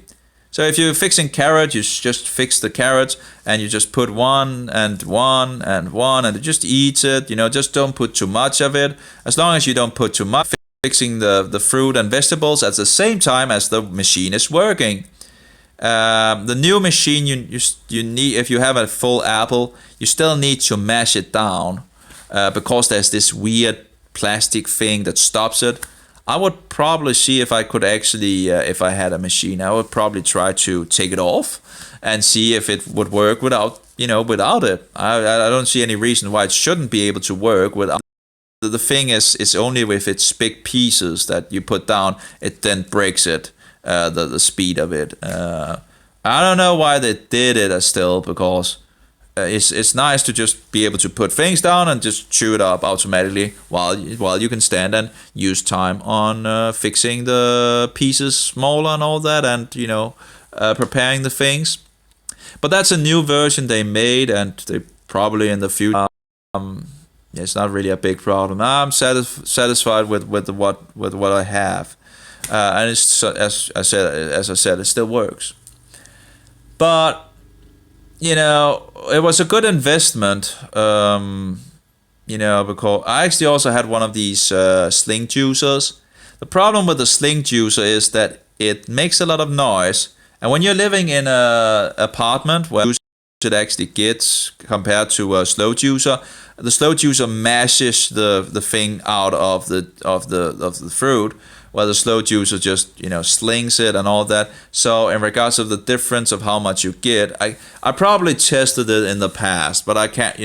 I gave it away. It was actually a cheap. I think I gave 200 or something like for it and it's still working when I gave it away. It was like 600 or 700 kroners, and compared to the 200 kroners machine I had, this 600-700 machine was from Sony or something like that. It was a pretty much lack of better word, piece of crap. The cheap machine was just much better. I think actually my parents probably still have it, that version. I think I full, no problem there. So yeah, so I made a lot of juice for sure. When you're carrying all these things home and all that, you want to have the most juice that you can get from things, right? So it was a good investment, and it's when the fruit and the vegetables are free, it's even better, right? I could make like 4 or 5 liters a day or something like that. I was drinking a lot of juice. And of course, some juice are, of course, much tastier than other juice. I think I had ananas juice. I think that was pretty, and usually they cost a lot of money and all that. I think that was pretty good. That was wonderful. The apple orange juice, that's less expensive. Things that is not easy to juice, or something that is pretty much impossible to juice. In regards of bananas, you really can't juice those, but you can make ice cream of them. And what you do is, but again, my machine might be a little less strong than it, because you do it without freezing them down, because I think the juicer actually had problems with that, if I remember correctly. But if you freeze them down, and I think you need to fix them down in half, so the juicer can actually do it. And what you do is freeze the bananas and put them in the machine, and it will make banana ice. So replacement of ice. And if you put some chocolate chips or whatever in the banana or whatever, nom nom nom. Of course, at some point you can also just put the bananas in the freezer. Sometimes you find huge. I found like 2 whole new bags of bananas, or whatever, boxes, and one that was open where there was still a lot of bananas. Bananas is at the point where they begin to get old and begin to get ripe. Well, the much, you just, what do? Well, you can't eat them all, right? But you can freeze them. So you put them in the freezer, take off the shell and put them in the freezer. I'm actually not sure what would happen if you did it with the shell on, if you can actually easily take it off if it's frozen. I can't remember if I actually tried that ever. But of course, the bananas outside and all that has them in the freezer. And what do you have there? You have a banana snack. Actually pretty tasty. It's like ice, so you don't even need to put it through the juicer. It's actually already there, like a ice cream, or ice. I guess it would be better than an ice cream, It's actually pretty tasty, and I guess chocolate always goes with banana. Good memories, I guess. From that, and I guess the good thing as well with it, if I didn't have these health issues, or maybe in regards to this, I don't know, but it was an experience for sure, and you didn't need to use time in the shops. You just looked at what was in the looking down, maybe just looking around a little here and there, seeing if there's anything, and then when you're finished, just walk away, and then you can take a different dumpsters here and there, and it's actually pretty quick, sometimes when you go into the shops and you use a long time looking at the things, but I guess if you where people stand, right? And you're losing a lot of time there as well. At the stump stuff, there's pretty much none. Well, sometimes you meet someone, but Usually, it's not really anyone, so it's not a big problem. Yeah, yeah, it's pretty much, yeah, it's good times. I remember finding there's a huge box of it just thrown out. Of course, you have to be careful and all that, but that was no problem. I was very, very tasty. I made a huge amount of those. I'm not sure what they're called in English. I could have called, what is it called? Let's see. That was also be a clean fish, but of course I didn't think about clean and unclean at that point.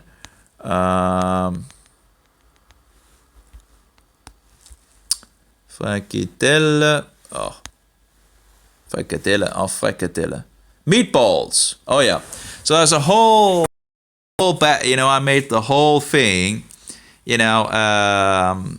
And they tasted good. There was no problem with them.